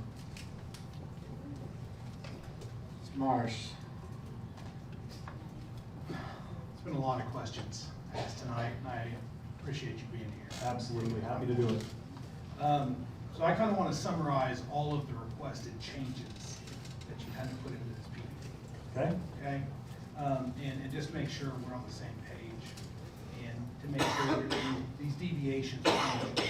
So we have a special use permit requirement, you're asking for a deviation, is that correct? Correct. Any specific reason for that? It goes through the same process as typical rezone, and there's a time limit on the special use permit in that code section, it's up to a year. Okay. The typical development is longer than a year, so that was really the deviation from it. Okay. I may ask a follow on that. What's the year you're talking about, for a special use or for a specific use permit? Specific use. It was, it's in the section that says up for a year, you have to have the facility operating and running. We can do have a side conversation. I think generally, my legal advice to you all would be, if you're going to do it, we can clarify the specific use permit, just like any other specific use permit, where you have to follow all of these conditions or your permit's revoked. So, if that's the route you want to go, we can work through that, and clean that up. Now, you said specific use? I think that goes to Councilman Heisey's approach to not going have to litigate everything, have a process here we can follow to revoke the permits. Yeah, I'm not aware of this. I only see special use and conditional permits. I don't see the specific use in the code. We have that process in another section, I think we should copy if you're gonna do it. We can clean that up. Okay. And you would be agreeable to something like that if we did something like that, a specific use, depending on the language, of course. Yes, and again, the big thing is the time base. We need more than a year to get a facility like this operational. Okay. The next thing I saw was there was a sewer variance that you were asking for, but when you were talking through it, you said you wanted to be connected to the city sewer. Yeah. Yes. Your exact language had something different than Some specific. jurisdictions want to sell water, right? Some jurisdictions want to sell water, some don't, so we leave it up to the jurisdiction, right? Our intent is to tie into city sewer, city water, we can write that in as a condition, make it crystal clear. But we can clarify that on the, both on the sewer and the water side. Yes. Yeah. Okay. Let me see here. You asked for a variance on the building height, 65 or 75. Yeah. Is there any really specific, you said 65 for the building? 75 is preferred. Yeah. Is there a reason for the extra 10 feet? Just to give some of the end users, their building height varies a bit, and so it would just give them the ability to go with their standard design. Okay. And some can squeeze it down into 65, but 75 is more standard. Okay. On design, you wanted 2 options versus 3 options. Is there a real reason for that? It's just the 350 setbacks, fully landscaped, completely hidden, it's already not gonna be seen. When you have so many different styles, trying to make a building cohesive, it really doesn't flow well with architecture, design, so that's really the requirement on 2. Gotcha. For flow. Okay. For screening, you wanted off-site versus public frontage, a difference in that? You got that. Yes, so you laughed about Dublin.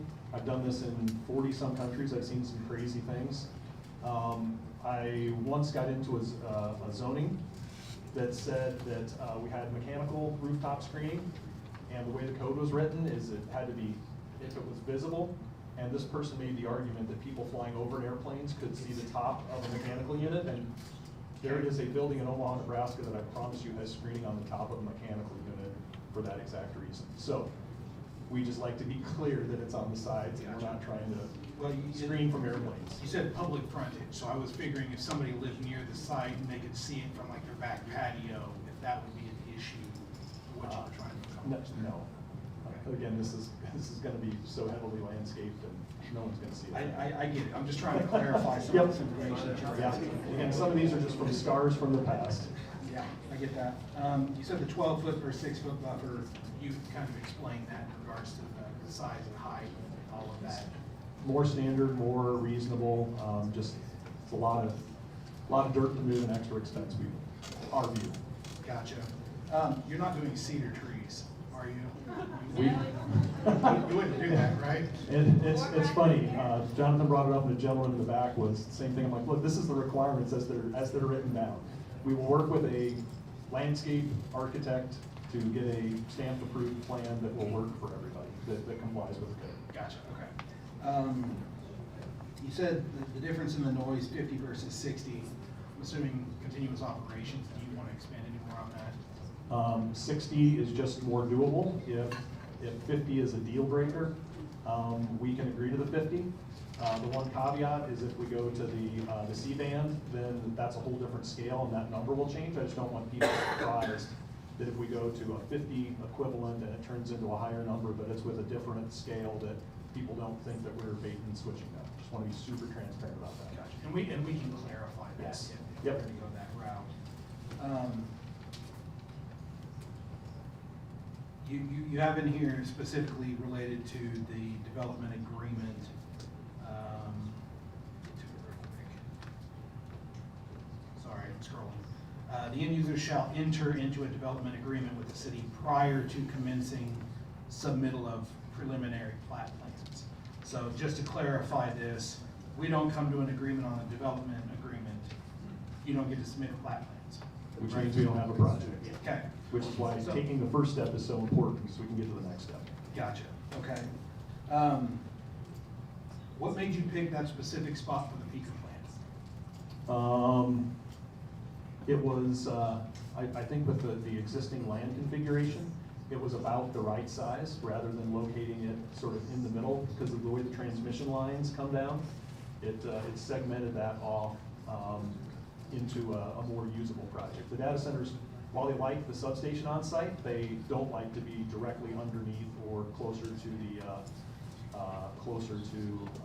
the power line. So if you just kind of say, here's the usable area, here's a usable area, this one's bigger, better for data centers, this one's smaller, better for the peaker plant. Okay. It also slopes down, so, right, so when you're looking at it from the property line, it goes down, so it's better to hit it too. Gotcha. Thank you, Brent.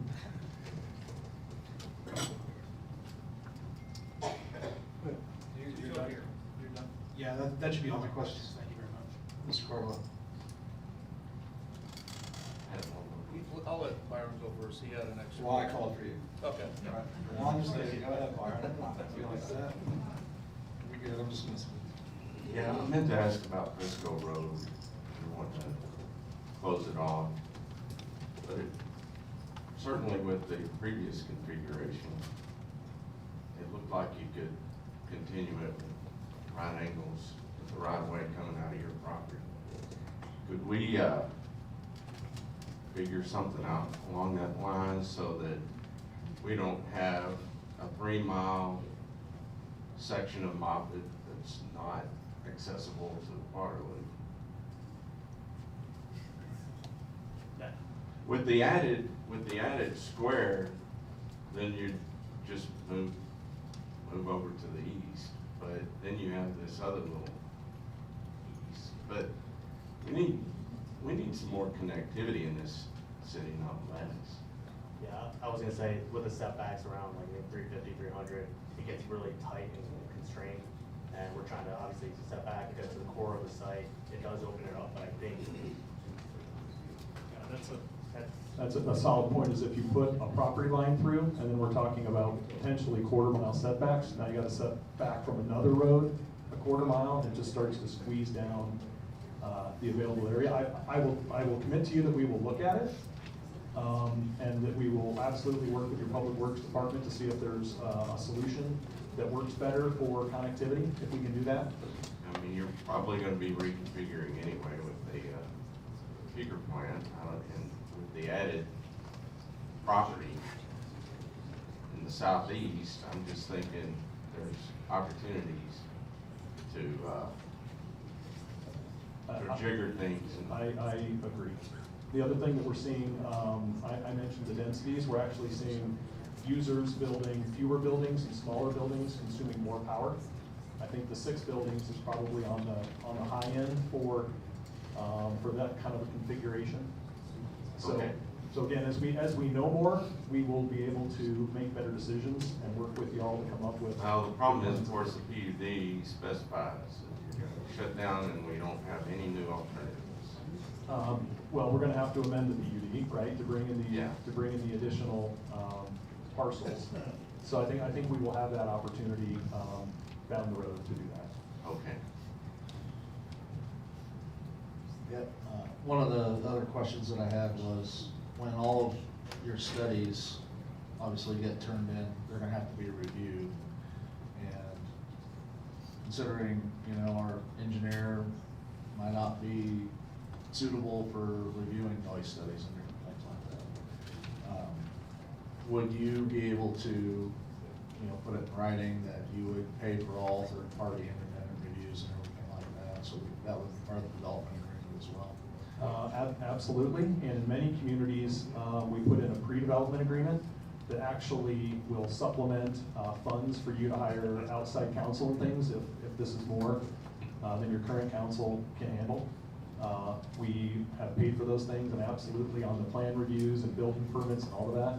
A project like this will completely overwhelm your staff, and we will pay for those additional consultants.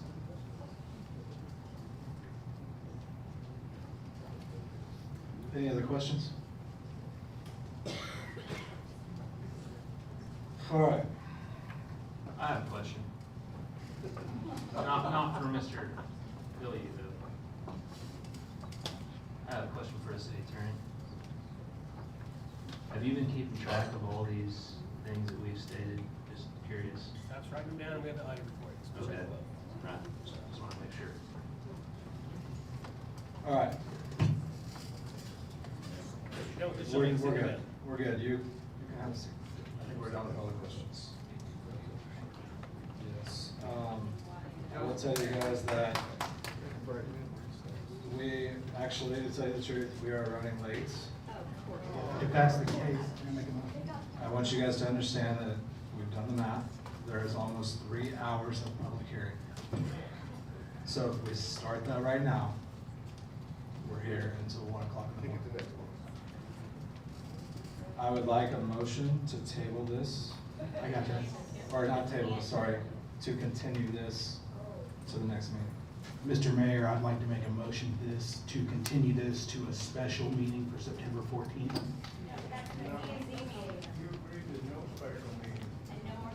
So I agree to no special meetings, you are right. I'll second Mr. Meyer's motion.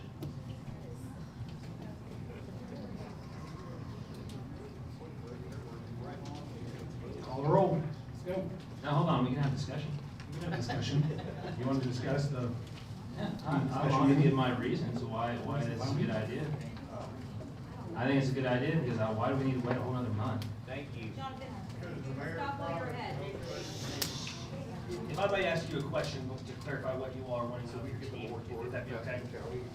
So, you asked a moment ago, if you're giving a list of all the changes. Are you wanting the team to kind of put all those together?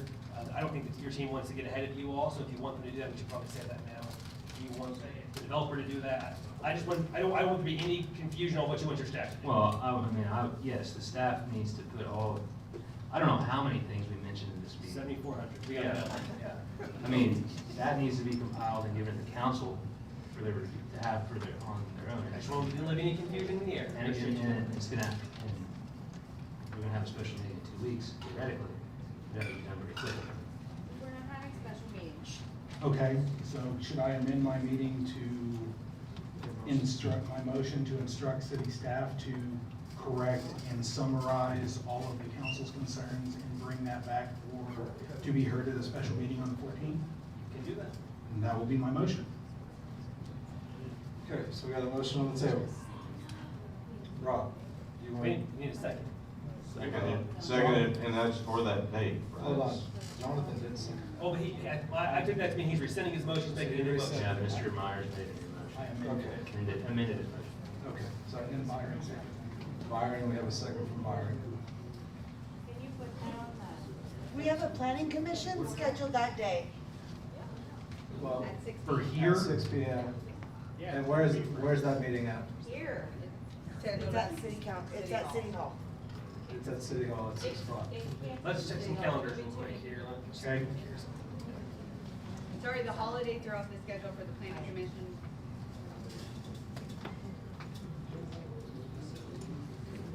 Okay, so you think you did, you called out 14, is that right? Yeah, I called it. That's what I make sure I have. At the regular, like a regular 6:30 meeting, or? How does this, I mean, the 17th is just 2 days later. I don't think you guys have any Piedmont meetings that day. No, he said. So you said the 17th? The 17th is Thursday, and I don't think you have any Piedmont meetings, the staff's telling you there's no meetings that day. Okay. Rescind your motion. Rescind my motion and redo the motion with the 17th. Matt, could you please restate the full motion? Yeah, it's to direct city staff to summarize all of council's concerns and basically continue this meeting to the 17th. At a particular At time. 6:30. A second. Rob, do you want to debate this? No. Say aye. No. Oh, I have a call for a vote. John, any debate? No. Matt, any debate? No. Ron? I have no debate. Byron? No, sir. All right, so I'll call the votes. Byron? Aye. John? Aye. Rob? Aye. Ron? Aye. Matt? Aye. Now, is that on all the items or just that item? He just continued this item. Okay. So- Special, so you need to fair approve the rest of the agenda tonight. Can I clarify, we're starting with public comment at that, It will be public comment. We've already gone through the application, we've already gone through the council comments, and we are in public hearing. Okay. So we will start that item on the public hearing. Okay. Thank you. Okay, item B. Discussion, consideration, and possible action. I'd like to make a motion to continue the remaining items to that September 17th date. Can I do that? Wait, can I get a point of order here? We'll debate that motion. What's your point? Could the motion please be restated? Yeah, I'm making a motion to continue the remaining items being, I guess, items B, C, D, E, and F to that September 17th meeting. Parliamentary inquiry, can we do that for all the items, or can we do it individually, item by item? It's all within the tape windows, we'll continue the meeting. Thank you. But you could object, and you could have something else to take care of right now, right? But you can think about it. Well, I'm waiting on a second to continue Second all the the rest of motion. the items. Second the motion. Rob, would you like to debate this? No. John, would you like to debate this? No. Matt? No, sir. Ron? I have no debate. Byron? No, sir. No debate? So I will take a vote on a motion to continue items B, C, D, E, and F until the September 17th meeting at 6:30. Ron? Aye. Byron? Aye. Matt? Aye. John? Aye. And Ron? Aye. With that being said, I'm going to hold the city manager's reports and adjourn this meeting.